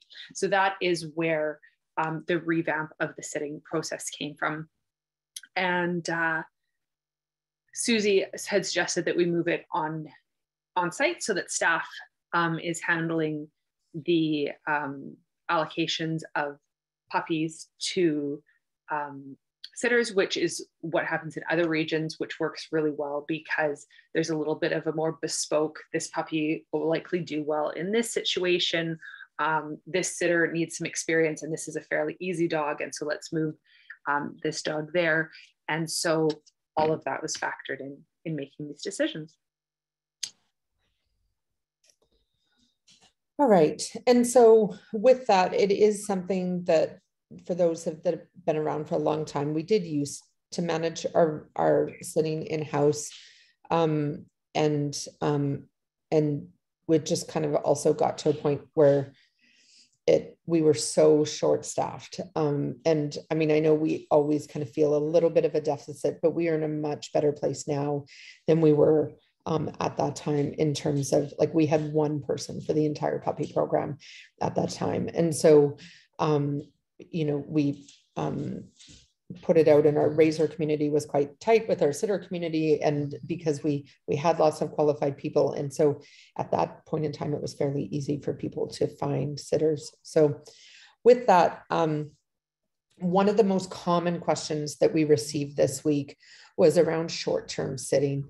And we recognize that there are times that you're going out for an evening, or you want to go paddleboarding for an afternoon, and you just want to call up another raiser or sitter that's in your neighborhood that you know, and have them sit your dog. That is absolutely fine. And so moving forward, if it's under 24 hours, you can make your own arrangement, but we still ask that arrangement get reported through the puppy sitting report. So we're not trying to shackle anyone or make anything unduly complicated. The other really common question, and I'm kind of jumping to the end, I'll come back, I promise, is will the coordinator take into account distance to the raiser's home? Absolutely. And so we are always going to strive to find you a sitter in your local area. We really want to build on those existing relationships where they exist. And, geographics are really nice, but we will also be asking our sitters when they sign up to log their preferences, where are they willing to pick up from? Or do they need a dog dropped off to them? Are they willing to meet at pads? So as sitters, you'll be able to kind of log your preferences. And so that will kind of come in. And so I'm seeing the comment, is it going to be one person coordinating this? It sounds like a huge job. The beautiful thing is we actually have new software and technology that we're using for a lot of these processes that allows us to put in a whole bunch of criteria. So we can have you submit a form and check off a bunch of boxes to tell us your preferences. And we could have 200 records in there with everybody's preferences logged. And then we just click a button and say, show me all the people that live in Vancouver that don't have a dog and can take a dog in heat. And it will distill it down and say, here are the 5 sitters that meet that criteria. And so we're excited about that, but also it will be more than one person. We have several staff that are going to be cross-trained so that it won't always be the same person. And we will use the sitting@pads.ca email. And then, like in other areas of pads, we may also have volunteers helping us with it over time once the system kind of gets up and running and well established. And we've kind of worked out all the kinks. We have the lovely Meredith that helps us with volunteer onboarding. So it's not to say we won't ever have a volunteer. So that is to answer kind of the other piece, is who is making the sitting arrangements. So, but for the time being, as we get started, it will be staff. So Um, Can I jump in, Tara? yes, please. Go back to the first question about the short-term sitting.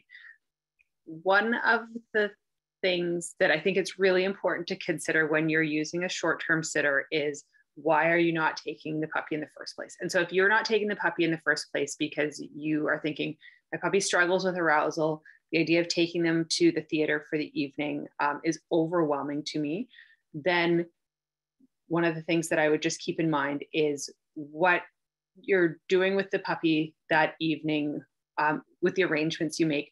You want to be working to counteract the issue you see. So if you say, I don't want to take my puppy to the theater because we're struggling with arousal issues, then saying, you know, I'm going to drop the puppy off with another puppy raiser so that they can play with another puppy for the evening may not be growing things in the direction that you want. So that would be one of the things that I would just always keep at the back of your mind, is if you're saying, I'm using a short-term sitter because I don't want to take the puppy where I'm going, you know, consider that you want to be growing the puppy in the direction that you want their training to be progressing. Hey, can I jump in real quick too? Please do. When we're looking at kind of the end goal for the sitters and for the sitters to be able to be in a cohort and to be coming to class a lot, is so that everyone starts to know the dogs really well. Everyone's going to start to know the sitters and the raisers, and there's going to be relationships built that is going to be different than maybe what there is now. So when we need a sitter for a dog, say if it's a longer term sit, we know people are going on holidays. Can't hear Heather very well. Sorry about that. I'll try to speak up a little bit. So ideally it would be, you know, at class, you know, you're going away for 2 weeks and you're going to be talking to your class trainer, and they're going to help you kind of come up with a good plan of someone who would really fit that dog. So say if you don't have kids, maybe we want to look for an opportunity that has kids. So part of it is that end goal of really being able to send the sitter home with a dog that they can have a good time with and be successful, and that we're going to learn a little bit more about the dog in the meantime. Over. Thanks, Heather. And then for sitters, how is the cohort determined? So at this time, sitters can attend any class they want, whatever cohort is most convenient for them. So Jackie has classes, I think, on Tuesday, and I think Tracy's on Monday. So you can attend whatever cohort or class is most convenient for you. And it also doesn't limit what dogs you can sit. So you can sit any dog in the West Coast region. You don't have to sit dogs that are just in that cohort that you're attending. That being said, you do want to obviously talk with the raiser about any training plans, et cetera, that the dog is on. And as you're sitting that dog, if you have questions, it would be best, obviously, to reach out to that dog's cohort instructor, as they will be the one that knows them. But right now, we're not allocating, kind of hard allocating sitters to any particular cohort. So, and I know there's a bunch of questions in chat, so I just am going to scroll back and see if there's common themes that we can kind of answer. And then, so Angela, you're saying, is there an option that people could post their availability and raisers could select, et cetera? And so, and how will geographical sitter assignments work? And so right now, no, that's not. We are asking sitters to provide their availability, and then it'll be a process of kind of going through and kind of making those matches, et cetera. And one example that I really liked that Jackie made was, we have some people that are available that could sit full and do sit full time. And it really is not in the best interest of PADS for that full-time sitter that is available 7 days a week, 3 weeks, 4 weeks at a time, 5 months at a time, to be taking like 10 2-day or 3-day sits one after another, when we have lots of people that could take a 2 or 3-day sit, but only a very small handful, I think 4 or 5 sitters that are able to take dogs for longer stretches currently. And so one of the reasons that we're doing the matching the way we are is so that we can actually allocate our resources in a way that is best for the dogs. Because right now, I heard from a raiser recently that they were gone for 3 weeks, and it was a combination of 6 different sitters that took their dog. That's not what is in the best interest of that dog's success and in the program. So we're going to try to kind of alleviate some of that and use our resources a little more efficiently. So questions about will PADS work on finding more sitters in the Abbotsford area? Right now, we don't tend to do geographical recruitment. So right now we're not targeting, we're not doing any advertising for sitters. We tend to just rely on people referring. But if you live in the Abbotsford area, absolutely, please, I would say refer your friends to apply once the applications reopen for sitting. Or if there is a real shortage, we may, and I'll, Jackie can speak to this, but if there is a real shortage in a particular area, once we start looking at this, that may be something that we look at, but we're not right now. We're not targeting any area.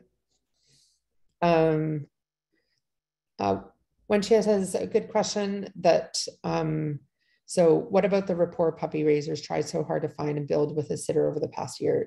It's hard to let go and let the system pick a sitter. And somebody else was asking, is there a way of requesting? So there is a notes field on that sitter request form. So if your dog has, a favorite sitter that they know and that they go to and that they're familiar with, you can certainly kind of throw that preference in there. Again, we're not trying to make things more complicated. We're trying to simplify.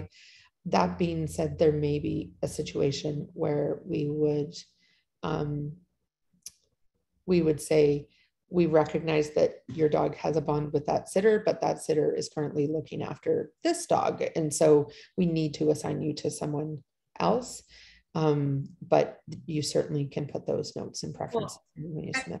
And if I can add there, Tara, is that one of, some of the feedback that we receive from raisers is that some raisers have sitters that they have rapport with and they have a relationship with, and yet other raisers can't find sitters. And so we're trying to spread that out. Or people will say, well, I don't want to use a specific sitter because they don't have enough experience. But the only way for sitters to gain experience is to sit dogs. So we are trying to create a pool of really qualified sitters. But part of that is going to mean spreading dogs out amongst sitters and making sure that, let's say if I volunteered 8 days a month and Heather volunteered 8 days a month, that we both get the opportunity to sit, and it's not that my 8 days are used and Heather isn't used at all. Yeah. Ali, you asked about puppy raisers need a break though. And I think that came in when we were talking about, going to a movie if your dog is struggling with arousal. And I think the point that Jackie was trying to make was not that single raisers or puppy raisers should never have a break, but it's just thinking about what is best for that dog for that thing that they're struggling with. And it may be staying home in their kennel as opposed to going on a play date with another raiser. And so please going to a sitter that has no dog. Yeah. Yeah. So it's just being mindful and thoughtful about what is best for that particular dog at that particular time.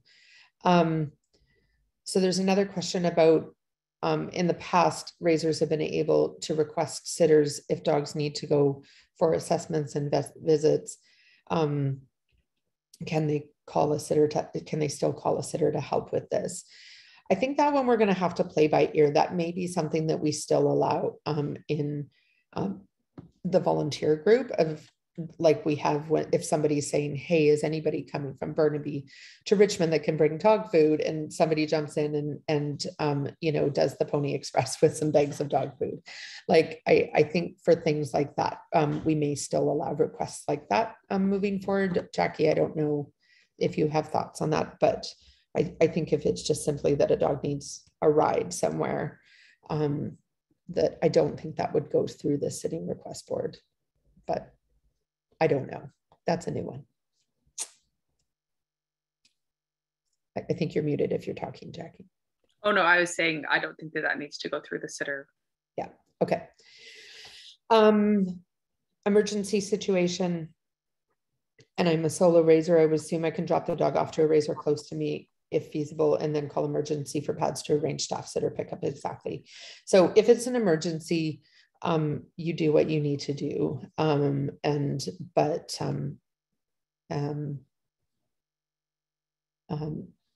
but certainly we still want to know where the dog is. Our sitters. I mean, if it's an emergency and it's not a pad sitter and you have to drop them off with a neighbor, like that sometimes is the case as well. Yeah. And honestly, if it's an emergency and you've dropped with another sitter, it may be that pets doesn't go and pick up that dog and the dog just stays with the sitter, but it's just a matter of letting us know where the dog is, asking that sitter to give us a call when you drop the dog off. So Angela's asking, are sitters restricted on outings, dog parks, cape access, etc.? Previously, it was discussed that there were going to be levels of sitters. Is this still the case? Jackie? It is not the case yet. Long term, I think Heather and I are still thinking that there will be levels of sitters and raisers in terms of what people have had enough training to do, but we are not there yet. And it is not a 2022 goal, I don't think. Do you think, Heather? Not a 2022 goal. Yeah. So long term, yes. Shorter term, no. That being said, absolutely feel free to tell sitters that are sitting, your puppy in training, the dog cannot go in this situation. And I've had dogs that I've sat where, in my sitting things, this is the things that this puppy does great. He absolutely cannot go to an off-leash dog park. It's going to set our training plan back. And I'm just really upfront about that right out of the gate, because I also want the sitters to be successful, and taking that dog to the dog park, they're probably not going to be successful. So one of the questions is, it seems the classes are working on different things. Is this going to change? I'm attending Jackie's class and sit a dog from Tracy's. They're working on different things. This would be the same as it was when we had in-person classes, where if you're going to be sitting a dog, it is always a good idea to attend that dog's class the week before you sit them, so that you get a sense of what they're working on. But right now, each cohort instructor is kind of working on their own kind of lesson plans and content for where their particular group of dogs is at. So Jackie, do you want to talk to that one a little bit more?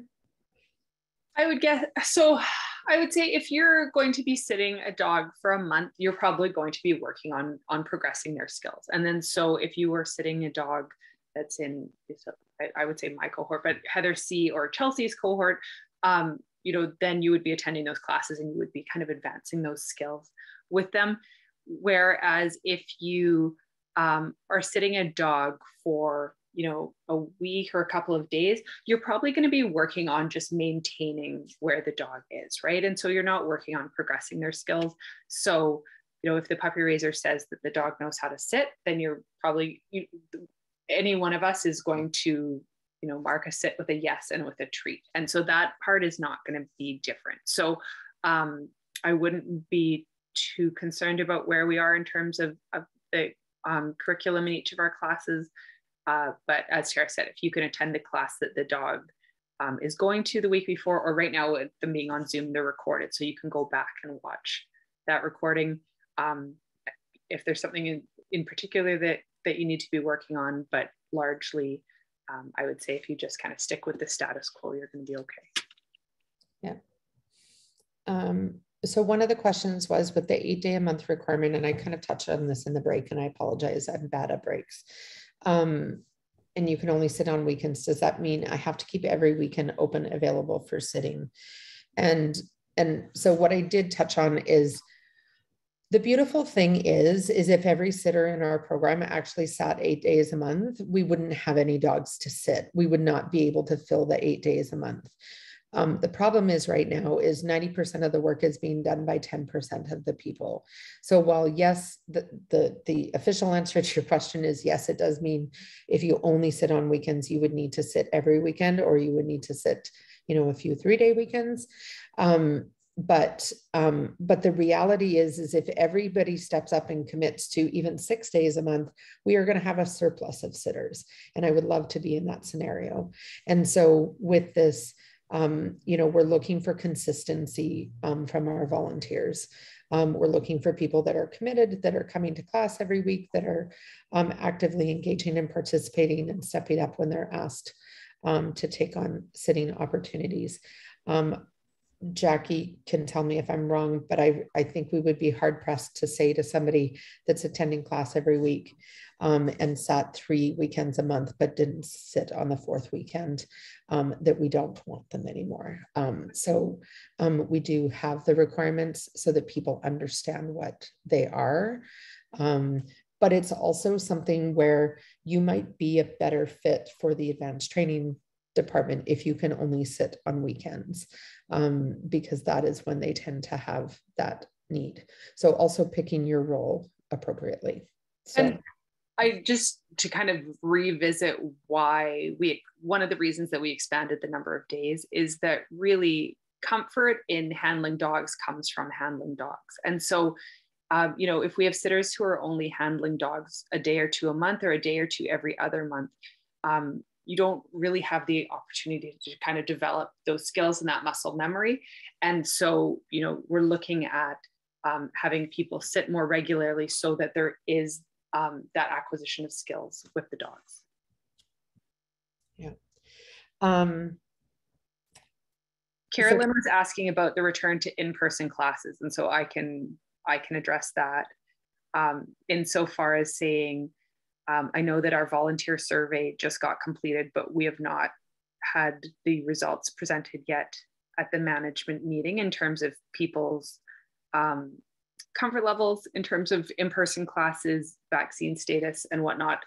And that for the puppy program, it is on our radar for January. We're starting our operations planning.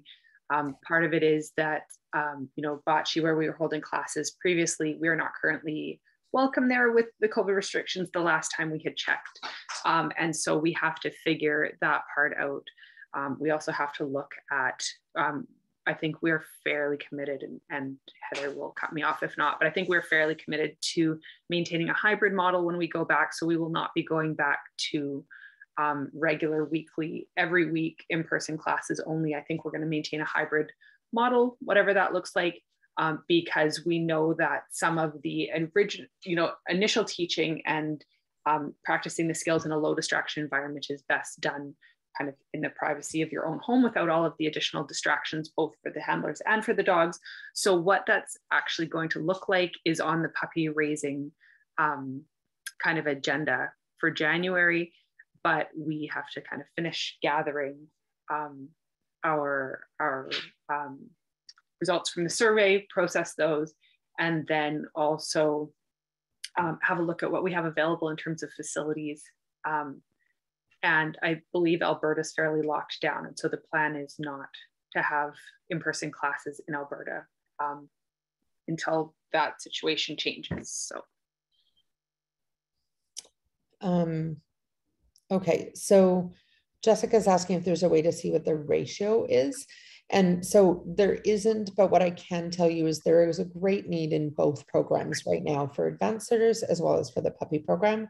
And really what we want people to do is pick the program that is the best fit for them and their skill set and their availability. And so somebody, I think it was Meredith, kindly put the matrix in the chat if you want to click on it about what the different requirements are for each area and review that. Thank you, Jackie and Susie, for putting together that beautiful little chart that kind of breaks it down for everybody. And then I'm just sorry, I'm just. There were a couple questions about different things to do with breeder caretakers. Breeder caretakers tend to ask breeder caretakers to take their breeding dogs first because they are kind of familiar with the ins and outs and unique quirks of breeding dogs and that sort of things. That being said, if breeder caretakers can't find a sitter amongst the other breeder caretakers, absolutely they will go through the sitter process and we will match them with an appropriate sitter for their breeding dog. And can breeder caretakers be sitters when they aren't actively in breeding mode? It's a yes and. Yes, and we would require a signed sitter agreement because your current breeder caretaker agreement does not cover both. So that's an important thing to note. And that you would need to be actively attending classes because some of our breeder caretakers don't actively attend classes. So you would need to also be attending classes weekly. Hey, Jackie, I just wanted to the Alberta lockdown stuff. We're not more locked down here. It's more of a there's differences in vaccination protocols here, maybe. Yeah. And then also I'm still laid up with a broken foot, so that lays a little bit of a damper on things. But I just want to clear that up if there's many Alberta folks back on here or still on here. So yeah, I think the piece that Jackie you were referring to is what I mentioned previously, which is in Alberta, we have no flexibility around whether or not we require vaccination, proof of vaccination to come to class because it's indoors. The regulations are different in Alberta. So we will require proof of vaccination for people to come to indoor classes. Whereas in BC, because we're not in one of the categories that it is mandatory to have vaccination status, it then comes to pads. And so I am doing the analysis on the volunteer survey to kind of get a sense of where people are at, but also it is also something with our staff because we have to ask our staff to be in that environment. So we have to look at our staff resources and whether or not they're comfortable, because there's WCB regulations around, we can't force somebody to work in an environment where they feel unsafe. And so, so that is going to impact our decisions as well. But I feel like we're squirreling a little bit. So I want to, there's lots of questions here, but what I want to do is just cover the co-raising, the one question regarding the co-raising policy. And then if anybody wants to stay on to hear answers to more questions, we will try and answer the rest of the questions. Obviously, this is all being recorded, but I also really want to be respectful of people's time, and we are already way over time. So on the co-raising policy, the only question that came through from the community was whether or not co-raisers were consulted in the development of the policy. And the answer is yes, but more importantly, and Jackie, do you want to take this one to kind of talk about the motivation behind forming the policy and what really guided the development of it, because it was less about volunteer input. So do you want to? Yeah, so the co-raiser policy, you know, as I mentioned at the outset, as we're going through strategic planning and operations planning, we are asking ourselves, with the resources that we have, how are we best able to deliver dogs to clients? And so co-raising is a situation that doesn't exist at very many organizations. I know that several of our staff went to a conference a couple of years back with, I think, 35 different schools, and we were the only school that were doing co-raising at all. So it is a fairly unique model. And there were kind of multi reasons that we ended up taking a closer look at co-raising. And so one of them is that we have consistently not had enough sitters available to sit puppies. And so most often what has happened with co-raisers is qualified volunteers have decided they're not going to raise full-time. And so they have paired up with someone else and they have started co-raising a dog. And so where we could potentially have highly skilled sitters available to help a big number of dogs, instead we have several highly qualified volunteers putting resources into one dog. Another consideration is that we've never actually had co-raisers as a defined term. As Tara said, it kind of arose fairly organically. And so we would have people potentially have a dog one day a week and be listed as a co-raiser. And along with that, you know, there are other volunteers who are saying, well, you know, I sit dogs more than one day a week, and this person's getting named in a grad program, and I'm not getting named in a grad program. We had some cases where puppies were picked for raisers specifically, and then on pickup day, people came and said, oh, and I'm going to co-raise, and I'm co-raising with so-and-so, when the puppy was not suitable for a co-raiser right from the word go. And we also had a culture where co-raisers were often matching themselves up. And so we would have volunteers who let's say two brand new volunteers pair up as co-raisers, where it probably would have been a better arrangement to have an experienced volunteer paired with a new volunteer. So these were some of the things. There were other considerations that came into play.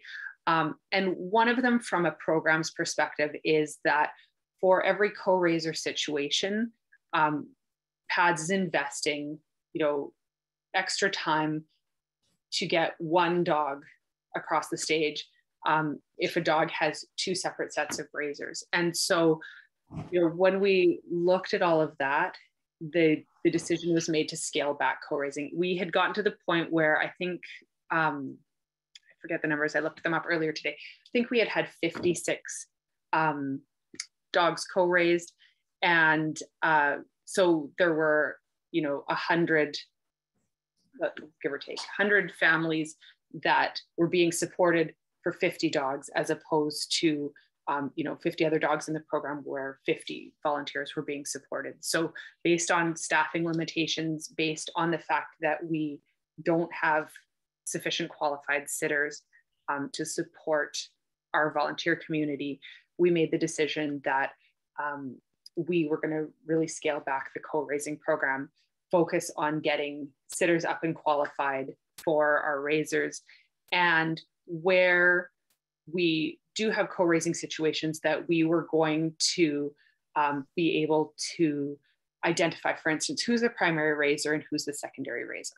We've had situations where a co-raised dog gets released and both co-raisers want to adopt the dog. And so, in that case, we didn't actually have any documentation in place to say this raiser gets priority over the other raiser. So that is kind of where it came from a program's perspective.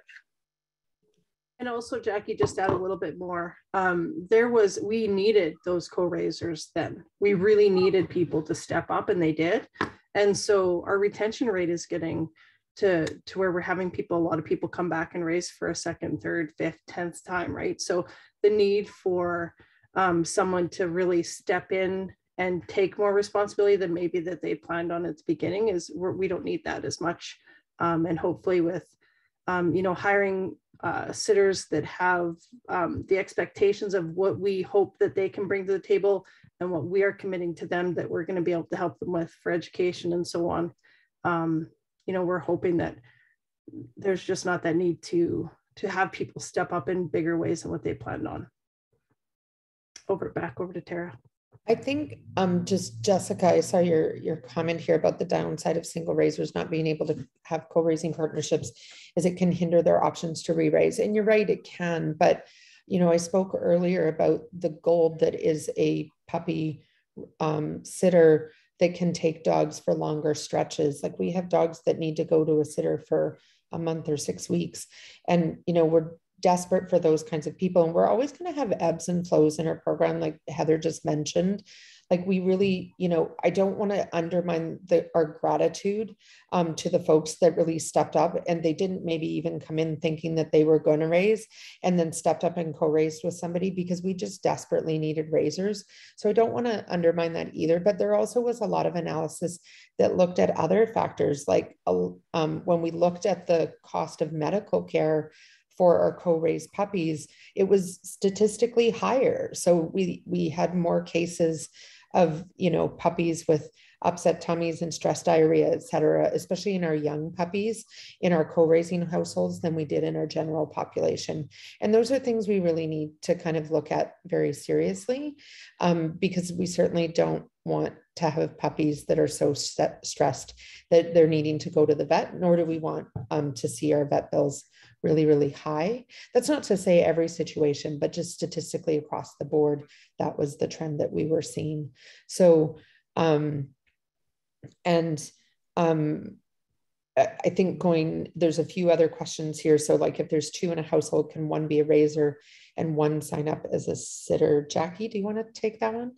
So if you have two qualified raisers in your household, absolutely you can have one of you. I mean, you can as a family be signed up as a raiser and also sit dogs. But I think too, just that kind of caveat of like with that, we also want to look at the individual dogs in that scenario, right? So if you have a dog that's struggling with arousal, etc., that having another dog in the household and having it, be a free-for-all is probably not setting them up for success. So I think it's also just that conversation piece, but certainly using our resources is wonderful. So Liz's question about, I hope the wording on Google Classrooms can be rewritten. I thought that I couldn't attend classes if I wasn't in that raising cohort. We will look at that, and hopefully Jackie, you can chat, because I've heard that a couple of places that there was notes on Google Classroom about sitters not being allowed to attend classes. So we just want to make sure that that's consistent across the board. And then question about why is access to breeder, caretaker, and advanced documents not available to puppy raisers. The interesting thing is the advanced documents, there aren't currently any on Hydrant, so you're not missing anything. So that's part of why that's locked down. But the breeder caretaker section, there's a lot of protocols in there that have been shared with us from other schools, et cetera. Some of it, to be quite honest, is quite graphic. And so we tend to share it. I was going to say, some of it is very graphic. And so, and really too, it's also just like wanting people to focus on what they need to focus on. And so it's not that we're trying to, hide things, but also that we want to guide people through the things that they need to learn and have that kind of focus and attention where it needs to be. I'd say too, from a training perspective for the breeding program, even down to the type of training that we do on puppies under a certain age are not the techniques that are suitable on older dogs. So, we have things in there about resource guarding, which are fantastic for puppies of that age. And if an older dog was showing the signs that a puppy shows just as a normal part of development, it would be really, really concerning. And so I'd be really cautious about just kind of opening the vault and letting that information out there. I think it would be irresponsible of us without actually curating it in a way that people were able to know, this would be really worrying at an older age. Like quite commonly when we have 5-week-old puppies, if you rough them up, they are going to growl viciously at you. If you pick them up, they may growl viciously at you. And it's a normal stage of development. Like there isn't an emotional component that goes along with it. But we have a training plan that goes along with developing tolerance, which, if a 4-month-old puppy was doing that and we implemented the same training protocol, we would not be getting good results. And two, that in younger puppies, we're working more from a classical conditioning perspective, which is a stimulus is presented and kind of treats rain from the sky. And so that stimulus gets associated with good things, which tends to not be applicable once we move into puppy raising and advanced training, when we're working on more of an operant model, which is, you do something and then their environment responds. So I think part of our aim throughout is not to confuse things. And so I think that it would confuse things more potentially. Yeah. And so when we built the hydrant, there is different levels of permissions for different levels of volunteers. Even as we're onboarding volunteers, they kind of get access, I think, in 2 or 3 stages. And so they get, access to one course and then they get access to others. And so part of that is also controlling to a certain extent our intellectual property as people are coming on board. And it might sound strange, but there are people that literally will sign up to volunteer so that they can get access to our training materials without any intention of ever actually helping the organization. And so some of that gatekeeping is done just so that we're protecting kind of our assets, for lack of a better word. So questions about how far in advance. We will communicate all of that, and it may change as we work through this process. Obviously, at this point, I'm just going to say, give us as much notice as you can. More is better. It means that we're likely to get you a better match for your puppy. If you call us like an hour before you need a sitter, the likelihood we're going to be able to help you is very slim. There's questions Lindy was asking. Sometimes somebody's not feeling well. They just need someone to come and take their dog for a walk. I think similar to those other requests that we talked about earlier with Jackie, in terms of like if a dog needs a ride to assessment, I think we will still allow those kinds of requests in the Facebook group, that if you're just having a day that you're under the weather and your dog needs an outing, those kinds of things you could still put up on Facebook. Lindy's got her hand up as well. Oh, Lindy, go for it. Thanks, Tara. Excellent presentation tonight, guys. Question, here it is. Sometimes, there's PADS events. I can't take my puppy and someone else could take my puppy. Where would that fall in for the person who's going to take the puppy? Do I need to be a sitter? Can I just be in the regular volunteer pool? Where am I fitting? So for somebody to take your dog to an event, they need to be a sitter or they need to be a raiser. Like they have to have a signed agreement in canine programs, basically. Like, Sorry, Tara, I'm just gonna asterisk that it needs to be a signed raiser or sitter agreement. It cannot be a signed support handler. Support handlers only have like CAPE access in terms of if they're in the workplace to get the dog outside type of thing. Correct. Okay. Yeah. I think that'll be good, like maybe in an FAQ to people. Oh, my headset just died. Can you hear me? Yep. Yeah, because sometimes there's postings for events, especially when maybe we go back to more things in person, and people who are working in the day can't take the dog. So, but they are more than happy to someone else to take their dog. Yeah. And that's fine as long as that volunteer is active and qualified. So, and I don't know how this happened, but I think we missed a slide on the raiser support handlers. And just to clarify, like raiser support handlers are available to support puppy raisers, as the name implies. And so, but they do not have any public access. It's a maximum of an hour at a time, but it's really intended for other members of your household. So historically, we've often had couples sign up to puppy raise and one person is highly active and the other person is really not involved at all. But then, maybe on a weekend, that person will show up to an event with that dog, but doesn't have the skill set of the primary. And so our goal moving forward is that all raisers are going to have to stay active in the same way, in the sense that they're coming to class every week, et cetera. But the raiser support handler is intended so that they can still take that dog out, for a walk, or if the person goes out to the store, they can be left with the puppy, et cetera. And also within the workplace. So if somebody needs to go and present in a meeting and they just need an hour where they're not distracted by a young puppy, they can have a coworker that is approved as a support handler that can kind of take over responsibility of that dog for that hour. And there are limits on that. So just review those documents. It's a maximum of 2 people, for example, in the workplace, and a maximum amount of time, et cetera. But that's all kind of documented there. And they do have to have a signed agreement, which they can do through the website. So that will all get circulated at the same time.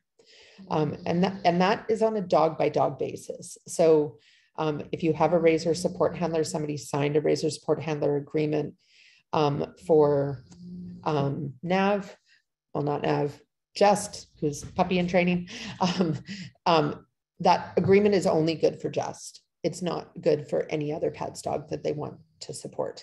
And the first step in that process is talking to your cohort instructor to ensure that your puppy is suitable for that type of arrangement. And then if they approve it, then you can go over the criteria and the basic training with the individual, and then have them complete the link that kind of explains their rights and responsibilities. So Tara, is that on the hydrant that's the documents were all sent out in not this week's all region e-blast, but the one that was specific about all these documents. Those documents are in there for the folks in the West Coast. Actually, the raiser support handler was in everybody's email. So, and all these documents are going to go up on Hydrant so that you can download it like a PDF version if you want. But I just need to make a few tweaks and updates to them based on the feedback we received. So it'll probably be later this week or early next. So, and then an email will go out telling everybody how to complete them, et cetera. So Okay. I'm going to suggest that we wrap up within the next 5 or so minutes. And then if people still have questions, we could always record a little follow-up video and post it. Perfect. So I think that it looks like we have answered most of the questions. Kylie is asking, for advanced sitters, you tend to get a different dog frequently. Will one form? Yes. So for sitting, it covers any dog that you are sitting. So it's only the puppy raising agreement that is dog specific. And then welfare helpers fall under the volunteer agreement. And they don't have kind of a separate agreement, although now that I think of it, they probably should. I don't know. Don't want to write another agreement. But the volunteer agreement does cover it off because you're not taking it. Just have them sign the volunteer agreement and the raiser support handler one, because in theory, if they are a welfare helper, myself, Kaylee, or Emma or Krista have signed off on it. All righty. Anything else? Thank you, everyone. And I know that we've gone very long, and I am just so grateful. I'm looking and there's still 92 people that are here listening to us after all this time. And so I know that this went long, but I think there were some really good questions. So just thank you to everyone for coming out. And sorry, Cadence is crunching. We will, if there's any questions that were unanswered, we are going to download this chat and make sure that we actually answered all the questions. But we may send out an FAQ that kind of consolidates all of our answers here in writing so people have it to reference back to it. And people are asking like how they update their status, etc. Watch your email and we will send you an email that gives you all the instructions about how you get updated, how you change your status, all those kinds of things. So there's a whole process that is kind of being mapped out that we will share with you. So, and just Lurleen was asking, how do people know if they aren't qualifying as a sitter anymore? That would be something that when it comes time to renew your Guide on Latch certificate, that Doug would reach out and say, so you're not meeting the criteria for a sitter, or it would come up in an audit and one of us would reach out and say, so it looks like you're not meeting the criteria for a sitter, because often that is a record keeping error that people haven't logged that they've attended puppy class, or they haven't had that they've sat a dog been logged. Or it may be that you think, oh shoot, it totally slipped my mind, and yeah, I do need to sit some dogs. And then so there will be the option to come back kind of into compliance with the policy in order to maintain your qualification as a sitter. Yeah, and I want to reassure everybody, nobody is just going to get dropped. And even when we went through and did a bit of an audit of our previous sitter list, like there were people that we emailed 2-3 times that just to try and kind of check with them whether they wanted to remain active, etc. So nobody's just going to get dropped or locked out. The only thing that I do want to warn folks about is that the Hydrant now does, if you don't log into Hydrant for 3 months, it'll force you to reset your password. And if you don't log in for a year, it will deactivate you. And so just log into Hydrant once in a while. It makes everybody's life easier and you learn cool things. So. And Glenn and May are asking, if I need a sitter for January, should I send an email now? We are not having a staff member monitor it until January the 4th. So if you need a sitter for January now, please continue to post on the Facebook group. Yeah. And we will send out the link to where to submit sitter requests. And once that goes up, then you can use that system. So thanks, everyone. Well, thank you all. If we don't see you beforehand, have a happy holidays. And we look forward to connecting next year. Jackie? Yes. What is a welfare helper? Oh, welfare helper.